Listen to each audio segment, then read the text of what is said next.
Hi മക്കളെ, ഇന്ന് നമ്മൾ ഡീൽ ചെയ്യാൻ പോകുന്ന ചാപ്റ്റർ എന്ന് പറയുന്നത് മൂന്നാമത്തെ ചാപ്റ്റർ ആണ്, world of colours and vision. Okay, വർണ്ണങ്ങളുടെ ലോകവും കാഴ്ചയും. ഈ ചാപ്റ്ററിനെ കുറിച്ചായിരിക്കും നമ്മൾ ഇന്ന് ഒരുമിച്ച് ഡിസ്കസ് ചെയ്യാൻ പോകുന്നത്. അപ്പൊ ഇപ്പോഴത്തെ നിങ്ങളുടെ കാലഘട്ടം എന്ന് പറഞ്ഞാൽ എന്താ, വളരെ യൂത്ത്ഫുൾ ആയിട്ടുള്ളൊരു കാലഘട്ടം അല്ലേ.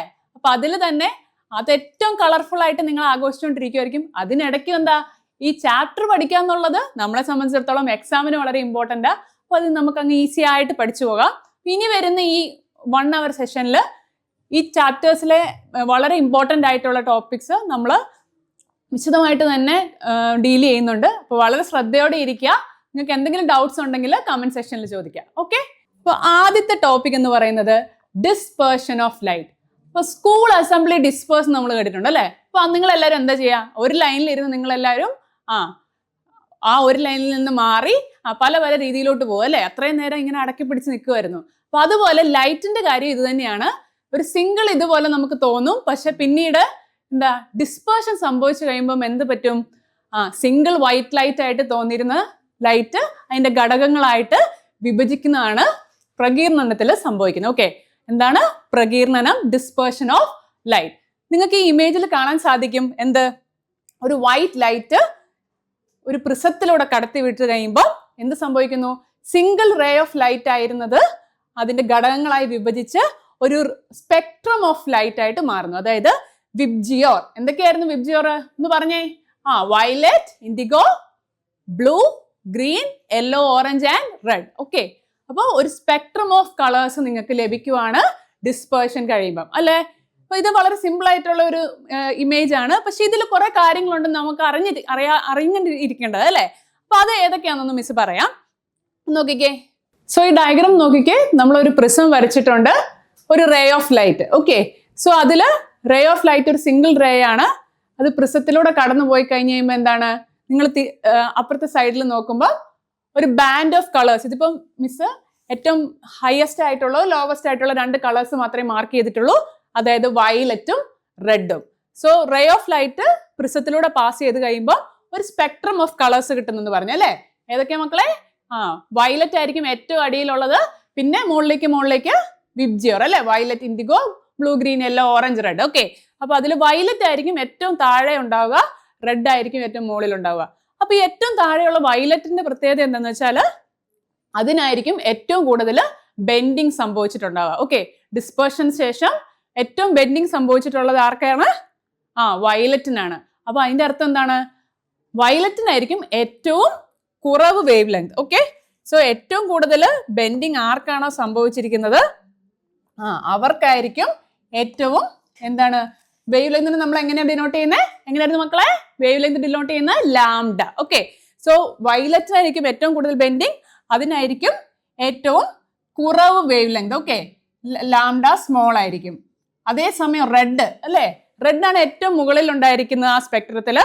നമ്മൾ പ്രിസത്തിലൂടെ സ്പെക്ട്രം ഫോം ചെയ്ത് കഴിയുമ്പോൾ അപ്പോൾ റെഡ് ആയിരിക്കും ഏറ്റവും ലീസ്റ്റ് ബെൻഡിങ്, ഏറ്റവും കുറച്ച് ബെൻഡ് ആവുന്ന റെഡ് ആയിരിക്കും. അതുകൊണ്ട് തന്നെ അതിന്റെ കാരണം എന്തായിരുന്നു? Wavelength of red is high. Okay, so വയലറ്റിന്റെ വേവ് ലെങ്ത് കുറച്ചായിരിക്കും, അതായിരിക്കും ഏറ്റവും കൂടുതൽ ബെൻഡ് ആവുന്നത്. അതേസമയം റെഡ് ആയിരിക്കും ഏറ്റവും ഹൈ വേവ് ലെങ്ത് ഉള്ളത്, അതിനായിരിക്കും ലീസ്റ്റ് ബെൻഡിങ് ഉണ്ടാവുക. അപ്പോൾ അതൊന്ന് ഓർത്ത് വെച്ചേക്കുക.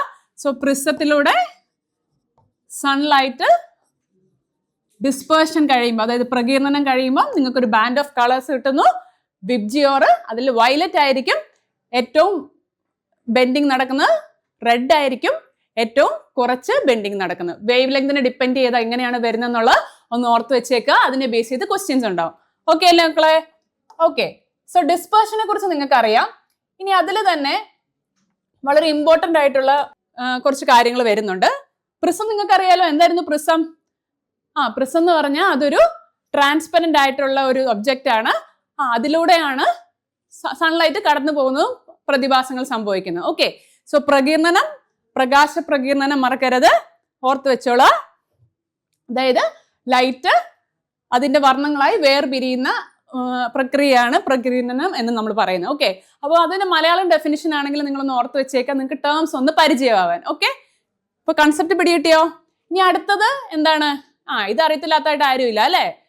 ചെറുപ്പം തൊട്ട് നമ്മളെല്ലാവരും കാണുന്നതാണ്. പക്ഷെ ഇതിന്റെ പിന്നിലുള്ള സയൻസ് എന്താന്നുള്ളത് നമ്മളൊന്ന് എക്സ്പ്ലെയിൻ ചെയ്യാം. ഓക്കെ, എന്താ ഇത്? അടിപൊളി മഴവില്ല് അല്ലേ? 7 കളേഴ്സ് ഉള്ള മഴവില്ല് എല്ലാവരും കണ്ടിട്ടുള്ളതാണ്. പക്ഷെ നിങ്ങളിപ്പോൾ കുറച്ചും കൂടെ വലുതായി കഴിഞ്ഞപ്പോൾ ഇതിനെക്കുറിച്ചുള്ള സയൻസ് എന്താ, ഇതിന്റെ പിന്നിലുള്ള ഫാക്ട്സ് എന്താ, അതൊക്കെ അറിയാൻ നിങ്ങൾക്ക് ഒരു ആഗ്രഹം ഇല്ലേ? ആഗ്രഹം വേണം കേട്ടോ. ഓക്കെ, അപ്പൊ ഇത് പഠിച്ചു കഴിയുമ്പോഴത്തേനും കുറച്ചും കൂടെ ആഗ്രഹം വരും. അപ്പൊ പ്രകീർണനം നമ്മൾ ഓൾറെഡി പഠിച്ചു, ഡിസ്പേർഷൻ അല്ലേ? അപ്പൊ അതിൽ ഇതേപോലെ തന്നെ വൈറ്റ് ലൈറ്റിനെ 7 ബാൻഡ് ഓഫ് കളേഴ്സ് ആക്കി തിരിക്കുകയാണെന്നൊക്കെ നമ്മൾ പറഞ്ഞു. അപ്പൊ അതിനെ ബേസ് ചെയ്തുകൊണ്ട് നമ്മൾ റെയിൻബോയെ ഇനി എക്സ്പ്ലെയിൻ ചെയ്യാൻ പോവാ. ഓക്കെ, മഴവില്ലിനെ കുറിച്ച് നമ്മൾ ഇനി എന്ത് ചെയ്യാൻ പോക്കളെ? ഓക്കെ, നമ്മൾ എക്സ്പ്ലെയിൻ ചെയ്യാൻ പോവാണ് എങ്ങനെയാണ് ഡിസ്പേർഷൻ ഇതിന് കാരണമാവുന്നത്. എന്തിന്? Rainbow formation. ഓക്കെ, തൽക്കാലത്തേക്ക് നമുക്ക് ഒരു മഴത്തുള്ളിനെ എടുക്കാം. ഓക്കെ, അതായത് റെയിൻബോ എപ്പോഴാണ് ഫോം ചെയ്യുന്നത്? എപ്പോഴും നിങ്ങൾ നോക്കുമ്പോൾ നിങ്ങൾക്ക് റെയിൻബോ കാണാൻ പറ്റുമോ മക്കളെ? ഇല്ല അല്ലേ? നമുക്ക് മഴയോടനുബന്ധിച്ച് അല്ലെങ്കിൽ നമ്മുടെ അന്തരീക്ഷത്തിൽ മഴത്തുള്ളികൾ നിറഞ്ഞു നിൽക്കുന്ന സമയത്താണ് നമുക്ക് എന്താ റെയിൻബോയുടെ സാന്നിധ്യം മനസ്സിലാവുന്നത് അല്ലേ? അല്ല, നമുക്ക് കാണാൻ പറ്റുന്നത്. അപ്പൊ എന്താണ്? റെയിൻബോ വേണമെങ്കിൽ റെയിൻ അല്ലെങ്കിൽ റെയിൻ ഡ്രോപ്ലെറ്റ്സ് അന്തരീക്ഷത്തിൽ ഉണ്ടായിരിക്കണം. പിന്നെ ആരൊക്കെ വേണം? പിന്നെ sunlight. Okay, so sunlight rain ഡ്രോപ്സിലൂടെ പാസ് ചെയ്ത് കുറെ കാര്യങ്ങളൊക്കെ സംഭവിച്ചാണ് അവസാനം ഈ റെയിൻബോ ഫോം ചെയ്യുന്നത് അല്ലേ മക്കളെ? ഓക്കെ, അപ്പൊ ആ കാര്യങ്ങളാണ് നമ്മളിവിടെ പറയാൻ പോകുന്നത്. ഈ പിക്ചറിൽ അത് കറക്റ്റ് ആയിട്ട് ഡിനോട്ട് ചെയ്തിട്ടുണ്ട്, ശ്രദ്ധിച്ചോ. സൺലൈറ്റ് അത് ഒരു മഴത്തുള്ളി, ഓക്കെ, മഴത്തുള്ളിയിലേക്ക് വീഴുന്നു. പതിച്ചു കഴിയുമ്പോൾ എന്താണ് സംഭവിക്കുന്നത് എന്നുള്ളത്. ഓക്കെ, നിങ്ങൾക്കറിയാം ഈ പ്രകീർണനമൊക്കെ പഠിക്കുന്നതിന് മുന്നേ തന്നെ നമ്മൾ പഠിച്ചൊരു കാര്യം ഉണ്ടായിരുന്നു. എന്തായിരുന്നു അത്? റിഫ്രാക്ഷൻ അല്ലേ? സോ റിഫ്രാക്ഷനെ കുറിച്ച് നമ്മൾ പഠിച്ചിട്ടുണ്ട്, അപവർത്തനം അല്ലെ? എന്താണ് റിഫ്രാക്ഷനിൽ സംഭവിക്കുന്നത്? പ്രകാശം ഒരു മാധ്യമത്തിൽ നിന്ന് വേറൊരു മാധ്യമത്തിലേക്ക്, ഉദാഹരണം എന്താ? വായുവിൽ നിന്ന് ജലത്തിലേക്ക്. ഒരു മാധ്യമത്തിൽ നിന്ന് വേറൊരു മാധ്യമത്തിലേക്ക് എൻ്റർ ചെയ്യുമ്പോൾ എന്ത് സംഭവിക്കുന്നു? നേരെയുള്ള ലൈറ്റിന്റെ പോക്കിനെ അത് തടസ്സപ്പെടുത്തുകയും അതിനൊരു ബെൻഡിങ് സംഭവിക്കുകയും ചെയ്യുന്നു അല്ലെ? So bending of light that happens when light enters from one medium to another is called as refraction അല്ലെ? അപ്പം ലൈറ്റിന്റെ നേരെയുള്ള സഞ്ചാരത്തിന് ഒരു ഡീവിയേഷൻ, ഒരു വ്യതിയാനം സംഭവിക്കുന്നതിനാണ് നമ്മൾ റിഫ്രാക്ഷൻ എന്ന് പറയുന്നത്, അപവർത്തനം. അപ്പൊ ഇവിടെ നോക്കിക്കേ, സൺലൈറ്റ് വായുവിൽ കൂടെ സഞ്ചരിച്ച് നമ്മുടെ മഴത്തുള്ളിയിലേക്ക് കയറുന്നു. അതായത് വായുവിൽ നിന്ന് ജലത്തിലേക്ക് മീഡിയം ചേഞ്ച് ചെയ്യുവാണ്. അപ്പൊ ഈ ഒരു പോയിന്റിൽ നിങ്ങൾക്ക് കാണാൻ സാധിക്കും ലൈറ്റ് റേ ഇങ്ങനെയായിരുന്നു ട്രാവൽ ചെയ്തത്. ഇതിന്റെ ഒരു പ്രത്യേകത നോക്കിക്കേ. ഇനി ഇതേപോലെ തന്നെയാണോ പോകുന്നേ? അല്ല അല്ലെ? എങ്ങനെയാണ്? അത് ചെരിഞ്ഞു, കുറച്ച് വ്യതിയാനം സംഭവിച്ചു, അത് ബെൻഡ് ചെയ്തു അല്ലെ? അപ്പൊ ഇവിടെ ഈ ഒരു സർഫസിൽ ഇത് രണ്ടിന്റെ ഈ കോണ്ടാക്റ്റിൽ എന്ത് വരുന്നുണ്ട്? ആദ്യം തന്നെ റിഫ്രാക്ഷൻ, അപവർത്തനം ഒരു വട്ടം സംഭവിക്കുന്നു. ഓക്കെ, സോ അപവർത്തനം സംഭവിച്ച് ലൈറ്റ് റേസ് ബെൻഡായി. പിന്നെ എന്ത് സംഭവിച്ചു? നമ്മൾ ഓൾറെഡി പഠിച്ചു, പ്രിസത്തിലേക്ക് എൻ്റർ ചെയ്യുമ്പോൾ എന്താ പറ്റുക? വൈറ്റ് ലൈറ്റ് 7 ഘടകവർണ്ണങ്ങളായി സ്പ്ലിറ്റ് ആവുന്നു അല്ലെ? അതുപോലെ തന്നെ നമ്മുടെ പ്രിസം പോലെ തന്നെ നമ്മുടെ അന്തരീക്ഷത്തില് റെയിൻ ഡ്രോപ്പും ഒരു പ്രിസത്തിന്റെ റോൾ ചെയ്യുവാണ്. ഓക്കെ, നമ്മൾ സബ്സ്റ്റിറ്റ്യൂഷൻ ഒക്കെ എടുക്കത്തില്ല. നിങ്ങൾക്ക് ഇപ്പൊ ഒരു പീരീഡിന് പകരം വേറൊരാൾ വരുന്നെന്ന് പറഞ്ഞ പോലെ ഇപ്പൊ ഇവിടെ ഈ റോള് ആരാ ചെയ്യുന്നേ? പ്രകൃതിയിൽ ആരാ ചെയ്യുന്നേ? റെയിൻ ഡ്രോപ്സ് ആണ് ചെയ്യുന്നത്. ഓക്കെ, സോ ഈ വൈറ്റ് ലൈറ്റ് റെയിൻ ഡ്രോപ്പിലേക്ക് കയറുമ്പോൾ ആദ്യം റിഫ്രാക്ഷൻ സംഭവിക്കും, ബെൻഡിങ് ഓഫ് ലൈറ്റ്. അതിനുശേഷം ഘടകവർണ്ണങ്ങളായി വിഭജിക്കും, അതായത് 7 വർണ്ണങ്ങളായി. അതിനെയാണ് പ്രകാശ പ്രകീർണനം. അതിനുശേഷം നിങ്ങൾക്കറിയാം, നിങ്ങൾ ഓൾറെഡി പഠിച്ചിട്ടുണ്ട് റിഫ്ലക്ഷനെ കുറിച്ച് അല്ലെ? നിങ്ങൾ കണ്ണാടിയിൽ നോക്കുമ്പോൾ എന്താ കാണുന്നേ? സുന്ദരന്മാരും സുന്ദരികളുമായ മിസ്സിന്റെ മക്കളുടെ എല്ലാം ഫേസ് നിങ്ങൾ കാണും അല്ലെ? നിങ്ങൾ നിങ്ങളുടെ മിററിൽ നോക്കുമ്പോൾ. അപ്പൊ എന്ത് വെച്ചാൽ നിങ്ങൾ അത് എക്സ്പ്ലെയിൻ ചെയ്യുന്നേ? റിഫ്ലക്റ്റ് ചെയ്യുക അല്ലെങ്കിൽ പ്രതിപതനം അല്ലെ? നമ്മളിപ്പോ ഒരു റബ്ബർ ബോൾ എടുത്തു, അത് നമ്മൾ ഒരു വാളിലേക്ക് എറിഞ്ഞു. അപ്പൊ അത് അവിടെ പോയി അതിൽ തട്ടി അത് തിരിച്ചു വരുന്നു അല്ലെ? അതെന്താണ്? അത് റിഫ്ലക്റ്റ് ചെയ്യുന്നു അല്ലെങ്കിൽ അത് തിരിച്ച് ബൗൺസ് ബാക്ക് ചെയ്യുന്നു നമ്മൾ പറയും അല്ലെ? അതുപോലെ തന്നെയാണ് പ്രതിപതനത്തിൽ എന്താ സംഭവിക്കുക? ആന്തര പ്രതിപതനം, പ്രത്യേകം നോട്ട് ചെയ്യുക, ഇന്റേണൽ റിഫ്ലക്ഷൻ ആണ്. എല്ലാം ഈ റെയിൻ ഡ്രോപ്പിന്റെ ഉള്ളിൽ തന്നെയാണ് റിഫ്ലക്ട് ചെയ്യുന്നത്. ഓക്കെ, ഇപ്പൊ ഉദാഹരണത്തിന് ഇവിടുന്ന് പോയി ഇവിടം വരെ വന്നു, പിന്നെ തട്ടി തിരിച്ചിങ്ങോട്ട് വന്നു. അപ്പം എല്ലാം ഉള്ളിൽ തന്നെയാണ് റെയിൻ ഡ്രോപ്പിന്റെ പല സൈഡുകളിൽ തട്ടി തട്ടി ഇങ്ങനെ റിഫ്ലക്ഷൻ നടക്കുന്നു. അപ്പൊ ഡിസ്പേർഷൻ നടന്നു, റിഫ്രാക്ഷൻ നടന്നു, ടോട്ടൽ ഇന്റേണൽ റിഫ്ലക്ഷൻ നടന്നു. അതിനുശേഷം അവസാനം പിന്നെ ഇനി തിരിച്ച് ലൈറ്റിന് പുറത്തേക്ക് വരണ്ടേ? എന്നാലല്ലേ നമുക്ക് കാണാൻ പറ്റുള്ളൂ അല്ലെ? ഇതിപ്പോ എവിടെ നടന്നേ? മഴത്തുള്ളിയുടെ ഉള്ളിൽ നടന്ന കാര്യങ്ങളാണ് നമ്മൾ പറഞ്ഞേ. ഇനി മഴത്തുള്ളിൽ നിന്ന് പുറത്തേക്ക് തിരിച്ച് പ്രകാശത്തിന് വന്നാലല്ലേ നമുക്ക് കണ്ണുകൊണ്ട് കാണാൻ പറ്റുള്ളൂ അല്ലെ? അപ്പൊ പിന്നെ എന്താണ്? പിന്നീട് പുറത്തേക്ക് വരുമ്പോൾ പിന്നെയും എന്ത് പറ്റും? മാധ്യമത്തിൽ വ്യത്യാസം വരുന്നുണ്ട് അല്ലെ. ഇപ്പൊ ഇവിടെ ഏതൊക്കെ മീഡിയമാണ് ചേഞ്ച് വരുന്നത് നോക്കിക്കേ. മഴത്തുള്ളിയിൽ നിന്ന് പ്രകാശം ഇനി പുറത്തേക്ക് എങ്ങോട്ടാ പോകുന്നേ? എങ്ങോട്ടാ പോകുന്നേ? വായുവിലേക്ക് അല്ലെ. സോ മഴത്തുള്ളിയിൽ നിന്ന്, അതായത് വെള്ളത്തിൽ നിന്ന് അടുത്ത മാധ്യമമായ വായുവിലേക്ക് പോകുന്നു. അപ്പം മീഡിയം ചേഞ്ച് വരുമ്പോൾ പിന്നെ എന്ത് തന്നെ സംഭവിക്കും? മീഡിയം ചേഞ്ച് വരുമ്പോൾ എപ്പോഴും സംഭവിക്കുന്ന പ്രവർത്തനം ഏതായിരുന്നു? റിഫ്രാക്ഷൻ, അപവർത്തനം അല്ലെ. അപ്പൊ പിന്നെയും ലൈറ്റ് റേസ് ബെൻഡ് ചെയ്ത് പോകും. നിങ്ങൾക്ക് ഇവിടെ കാണാൻ സാധിക്കും. ലൈറ്റ് റേസ് ചേഞ്ച് ചെയ്ത് അതിന്റെ ബെൻഡിങ് സംഭവിച്ച് പിന്നെ പുറത്തേക്ക് വന്ന് 7 ഘടകവർണ്ണങ്ങളായിട്ട് നിങ്ങൾ കാണുന്നു. ഓക്കെ, സോ നമുക്ക് എന്ത് പറയാൻ സാധിക്കും? നമ്മുടെ റെയിൻബോ എന്ന് പറയുന്നത് എന്താണ്? ഒത്തിരി പ്രതിഭാസങ്ങൾ ഒരുമിച്ച് ചേരുന്ന ഒരു പ്രക്രിയയാണ്. അതായത് ഡിസ്പേർഷനും ടോട്ടൽ ഇന്റേണൽ റിഫ്ലക്ഷനും റിഫ്രാക്ഷനും എല്ലാം ഇതിൽ ഇൻക്ലൂഡഡ് ആയിരിക്കും. സൺലൈറ്റ് നമുക്കറിയാം മെയിൻ സോഴ്സ് ഓഫ് എനർജിയാണ് അല്ലെ. നമ്മുടെ ഭൂമിയിലെ എല്ലാ കാര്യങ്ങൾക്കും വേണ്ടിയിട്ടുള്ള ഊർജത്തിന്റെ മെയിൻ സ്രോതസ് എന്താണ്? സൂര്യനാണ്. അപ്പൊ സൺലൈറ്റ് എന്ന് പറയുന്നത് എന്താണ്? വളരെ ഇമ്പോർട്ടൻ്റ് ആയിട്ടുള്ള ഒരു എനർജി സോഴ്സ് ആണ്. അപ്പൊ സൺലൈറ്റിൽ അടങ്ങിയിരിക്കുന്ന പലതരം റേഡിയേഷൻസ് ഉണ്ട്, വികിരണങ്ങൾ അല്ലെ. ഏതൊക്കെയാണ് വികിരണങ്ങൾ? ഇൻഫ്രാറെഡ്, അൾട്രാ വയലറ്റ്, പിന്നെ നമ്മൾ കാണുന്ന ഇതെന്ന് പറയുന്ന ഏത് റീജിയനിൽ വരുന്നതാണ്? വിസിബിൾ റേഞ്ചിൽ വരുന്ന റേഡിയേഷൻ ആണ് അല്ലെ. അപ്പൊ ഇത് കൂടാതെ തന്നെ പലതരത്തിലുള്ള റേഡിയേഷൻസ് ഉണ്ട്. ഏതൊക്കെയാണ്? ഗാമാറേ, എക്സ്റേ, UV, വിസിബിൾ എന്നൊക്കെ പറഞ്ഞത് അതിൽ നിങ്ങൾക്ക് അറിയാവുന്ന കുറച്ച് കാര്യങ്ങൾ മിസ് പറഞ്ഞു. അതുപോലെ തന്നെ ഗാമ റേ എന്നൊക്കെ പറഞ്ഞുള്ള റേഡിയേഷൻസ് ഉണ്ട്. അപ്പൊ ഈ റേഡിയേഷൻസിനെല്ലാം എന്താണ്? ഒരു ഓർഡർ ആയിട്ട് അറേഞ്ച് ചെയ്ത് വെച്ചിരിക്കുന്നതിനെയാണ് നമ്മൾ എന്ത് പറയുന്നത്? Electro magnetic spectrum. Okay, spectrum എന്ന് പറഞ്ഞാൽ എന്താണ്? ഒരു ഓർഡർലി ആയിട്ട് നമ്മൾ ഇതിനെ അറേഞ്ച് ചെയ്ത് വെച്ചിരിക്കുകയാണ് ഈ വികിരണങ്ങളെല്ലാം. ഓക്കെ, സോ ഈ ഇലക്ട്രോ മാഗ്നറ്റിക് സ്പെക്ട്രം വളരെ സിമ്പിൾ ആയിട്ട് തോന്നുമെങ്കിലും ഒത്തിരി കാര്യങ്ങൾ നമുക്ക് ഇതിനകത്തുനിന്ന് പറയാനുണ്ട്. അപ്പം ഈ റേഡിയേഷൻസിനെ നമ്മൾ അറേഞ്ച് ചെയ്തിരിക്കുന്ന ഇലക്ട്രോ മാഗ്നറ്റിക് സ്പെക്ട്രം ആണെന്ന് മിസ് പറഞ്ഞു. അപ്പൊ ഇതിൽ നിന്ന് നമുക്ക് എന്തൊക്കെ കാര്യങ്ങളാണ് മനസ്സിലാക്കി എടുക്കാവുന്നതെന്ന് നോക്കാം. സോ EM റേഡിയേഷൻ ആണ്, അതിന്റെ പിക്ചറാണ് നമ്മളിവിടെ കൊടുത്തിരിക്കുന്നത്. ഇലക്ട്രോ മാഗ്നറ്റിക് റേഡിയേഷൻ എന്താണെന്നായിരുന്നു നമ്മൾ പറഞ്ഞത്?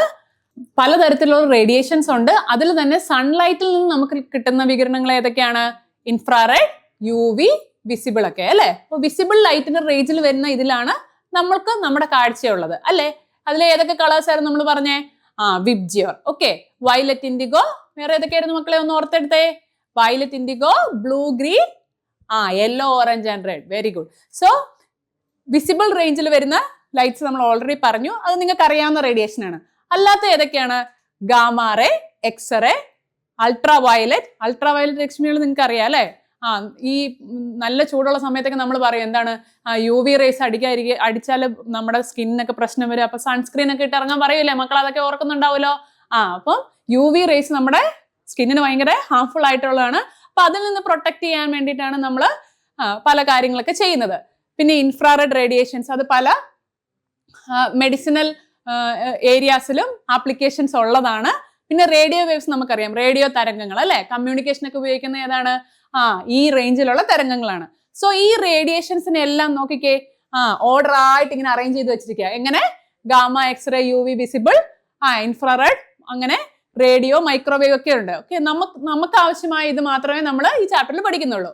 സോ ഈ orderly arrangement of electro magnetic radiation, ഈ വികിരണങ്ങളെല്ലാം ഒരു ഓർഡറിൽ ഇങ്ങനെ അറേഞ്ച് ചെയ്തതിനെയാണ് നമ്മൾ എന്ത് പറയുന്നത്?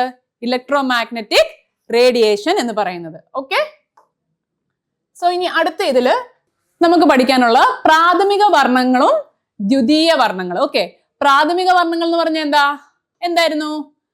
നമുക്ക് ചെറുപ്പം തൊട്ടേ അറിയാവുന്ന നോർമലി നമ്മൾ യൂസ് ചെയ്യുന്ന കളേഴ്സ്. ഓക്കെ, അതിൽ തന്നെ 3 വർണ്ണങ്ങളെയാണ് നമ്മൾ എന്തെന്ന് പറയുന്നേ? ഏറ്റവും അടിസ്ഥാനമായ വർണ്ണങ്ങൾ. ഓക്കെ, കളറുകൾ അല്ലെ. നിങ്ങൾക്ക് ഏറ്റവും ഇഷ്ടം, ചിലർക്ക് റെഡ് ആയിരിക്കും ഇഷ്ടം അല്ലെ, ചിലർക്ക് ബ്ലൂ ആയിരിക്കും ഇഷ്ടം, ചിലർക്ക് ഗ്രീൻ ആയിരിക്കും ഇഷ്ടം അല്ലെ. അപ്പൊ ഓരോരുത്തരും ഓരോ പോളിംഗ് ആയിരിക്കും ഓരോരുത്തർക്കും ഉള്ളത് അല്ലെ. പക്ഷെ ഈ 3 കളേഴ്സ് എന്താണ്? നമ്മുടെ വിഷനെ സംബന്ധിച്ചിടത്തോളം, നമ്മുടെ കാഴ്ചയെ സംബന്ധിച്ചിടത്തോളം ഈ 3 കളറും ഒരേപോലെ ഇമ്പോർട്ടന്റ് അല്ലെ. 3 പേരും ത്രിമൂർത്തികൾ നമ്മൾ പറയില്ലേ, ഈ 3 പേരും എന്താണ്? വളരെ ഇമ്പോർട്ടന്റ് ആണ്. അപ്പൊ ഇവരെ മറക്കല്ല. ആരൊക്കെയാണ് നമ്മുടെ ത്രിമൂർത്തികൾ? മൂവർ സംഘം ആരൊക്കെയാ? Red, blue, green. Okay, so ചുവപ്പ്, നീല, പിന്നെ ഏതാണ് മൂന്നാമത്തെ കളർ ഏതാ? പച്ച അല്ലെ. അപ്പൊ പ്രാഥമിക വർണ്ണങ്ങളാണ് റെഡ്, നിങ്ങൾക്ക് കാണാം റെഡ്, ബ്ലൂ, ഗ്രീന്. ഇനി ദ്വിതീയ വർണ്ണങ്ങൾ എന്ന് പറഞ്ഞാൽ എന്താ? Secondary colours. എന്താ മക്കളെ? ദ്വിതീയ വർണ്ണങ്ങൾ എന്ന് പറഞ്ഞാൽ എന്താ? Secondary colours. അപ്പൊ ഈ സെക്കൻഡറി കളേഴ്സ് എന്ന് പറഞ്ഞാൽ എന്താ? പ്രാഥമിക വർണ്ണങ്ങൾ അല്ലെങ്കിൽ പ്രൈമറി കളേഴ്സ് ജോയിൻ ചെയ്ത് നമുക്ക് കിട്ടുന്ന കളേഴ്സിനെയാണ് നമ്മൾ എന്തെന്ന് പറയുന്നത്? Secondary colours. ഓക്കെ. സോ ഈ റെഡും ബ്ലൂവും ഗ്രീനും ഇല്ലേ, ഈ മൂന്ന് പേര് നമ്മൾ അങ്ങോട്ടും ഇങ്ങോട്ടും എല്ലാം കോമ്പിനേഷൻ മിക്സ് ചെയ്യുവാണ്. അപ്പൊ നമുക്ക് പുതിയ കളേഴ്സ് കിട്ടും. ഓക്കെ. അപ്പൊ ഇതിനാണ് നമ്മൾ ദ്വിതീയ വർണ്ണങ്ങൾ ഉണ്ടാവുന്നത് എങ്ങനെയെന്ന് നമ്മൾ പഠിക്കാൻ പോകുന്നത്. അപ്പൊ അതിനു വേണ്ടി മിസ് ഓൾറെഡി ഒരു ഡയഗ്രാം ഇവിടെ തന്നിട്ടുണ്ട്. ചിലപ്പോൾ ഇത് നോക്കുമ്പോൾ നിങ്ങൾക്ക് കുറച്ച് കൺഫ്യൂഷൻ ഉണ്ടാകാം, പക്ഷെ വളരെ സിമ്പിൾ ആണ്. ഇത് നമുക്കൊരു പ്രോബ്ലം പോലെ ചെയ്യാം. അപ്പൊ കുറച്ചും കൂടെ നിങ്ങൾക്ക് എളുപ്പമായിരിക്കും. ഓക്കെ. സോ ആദ്യം നമ്മൾ എടുക്കുന്ന കോമ്പിനേഷൻ എന്ന് പറഞ്ഞാൽ ഗ്രീനിന്റെയും റെഡിന്റെയും ആണ്. ഓക്കെ. അപ്പൊ നമുക്ക് 3 കളേഴ്സ് ഉണ്ട്, ബ്ലൂ, ഗ്രീൻ, റെഡ്. ആദ്യം ഞാൻ പ്രാഥമിക വർണ്ണങ്ങളായ ഗ്രീനും റെഡും എടുക്കുന്നു. ഓക്കെ. അപ്പൊ ഗ്രീനിനെയും റെഡിനെയും കൂടെ ഞാൻ എടുത്ത് അവ തമ്മിൽ മിക്സ് ചെയ്യുമ്പോൾ എനിക്ക് കിട്ടുന്ന ഒരു പുതിയ കളറുണ്ട്. ഇല്ലെങ്കിൽ അത് തമ്മിൽ മിക്സ് ചെയ്യുമ്പോഴാണ് വേറൊരു കളർ കിട്ടുന്നത്. ആ കളർ ഏതാന്ന് നിങ്ങൾക്ക് അറിയാമോ? അതാണ് നമ്മുടെ മഞ്ഞ. ഓക്കെ. സോ ഗ്രീനും റെഡും കൂടെ ചേരുമ്പോൾ എനിക്ക് കിട്ടുന്ന കളറാണ് എന്ത് കളറാണ്? മഞ്ഞ കളറാണ് എനിക്ക് കിട്ടുന്നത്. ഓക്കെ.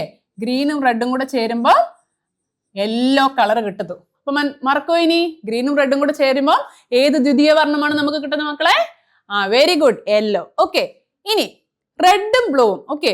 റെഡും ബ്ലൂവും ചേരുമ്പോൾ നമുക്ക് വേറെ ഒരു വർണ്ണം കിട്ടുന്നു. ഓക്കെ. ഇത് നിങ്ങൾക്ക് അത്ര പരിചയമുള്ളതായിരിക്കത്തില്ല, എങ്കിലും അതും ഇമ്പോർട്ടന്റ് ആയ ഒരു കളറാണ്. ഏത് കളറാണ് നമുക്ക് കിട്ടുന്നത്? മജന്ത. ഓക്കെ. മജന്ത ഡ്രസ്സൊക്കെ ഇഷ്ടമുള്ള എത്ര പേരുണ്ടെന്ന് ഒന്ന് കമന്റ് ചെയ്തേക്കണേ. ആർക്കൊക്കെ മജന്ത ഡ്രസ്സ് ഇഷ്ടമുള്ളതെന്നൊന്ന് മിസ് നോക്കട്ടെ. ഓക്കെ. അപ്പം റെഡും ബ്ലൂവും കൂടെ മിക്സ് ചെയ്യുമ്പോൾ എന്ത് കിട്ടുന്നു? മജന്ത. എല്ലാവരും ഒരു പേപ്പറും പെന്നൊക്കെ എടുത്ത് വെച്ചിട്ട് ഇത് എഴുതി പഠിക്കണം കേട്ടോ, ഇല്ലെങ്കിൽ നമുക്ക് ഈ കളേഴ്സ് അങ്ങോട്ടും ഇങ്ങോട്ടും മാറിപ്പോവും. ഇപ്പൊ എല്ലാം സെറ്റാന്ന് തോന്നും, പക്ഷെ പരീക്ഷയ്ക്ക് ഇരിക്കുമ്പോൾ എന്താ നമ്മുടെ കിളി മുഴുവൻ പാറും. അപ്പൊ അതുകൊണ്ട് എന്താ ഇത് കറക്റ്റ് ആയിട്ട് ഓർഡറിൽ എന്തെങ്കിലും കോഡൊക്കെ വെച്ചിട്ട് നല്ല രസകരമായിട്ട് ഓർത്തെടുത്ത് നിങ്ങൾ പഠിക്കുക കേട്ടോ. അപ്പൊ റെഡും ബ്ലൂവും കൂടെ ചേരുമ്പോൾ നമുക്ക് കിട്ടുന്ന കളർ ഏതാ മക്കളെ? മജന്ത.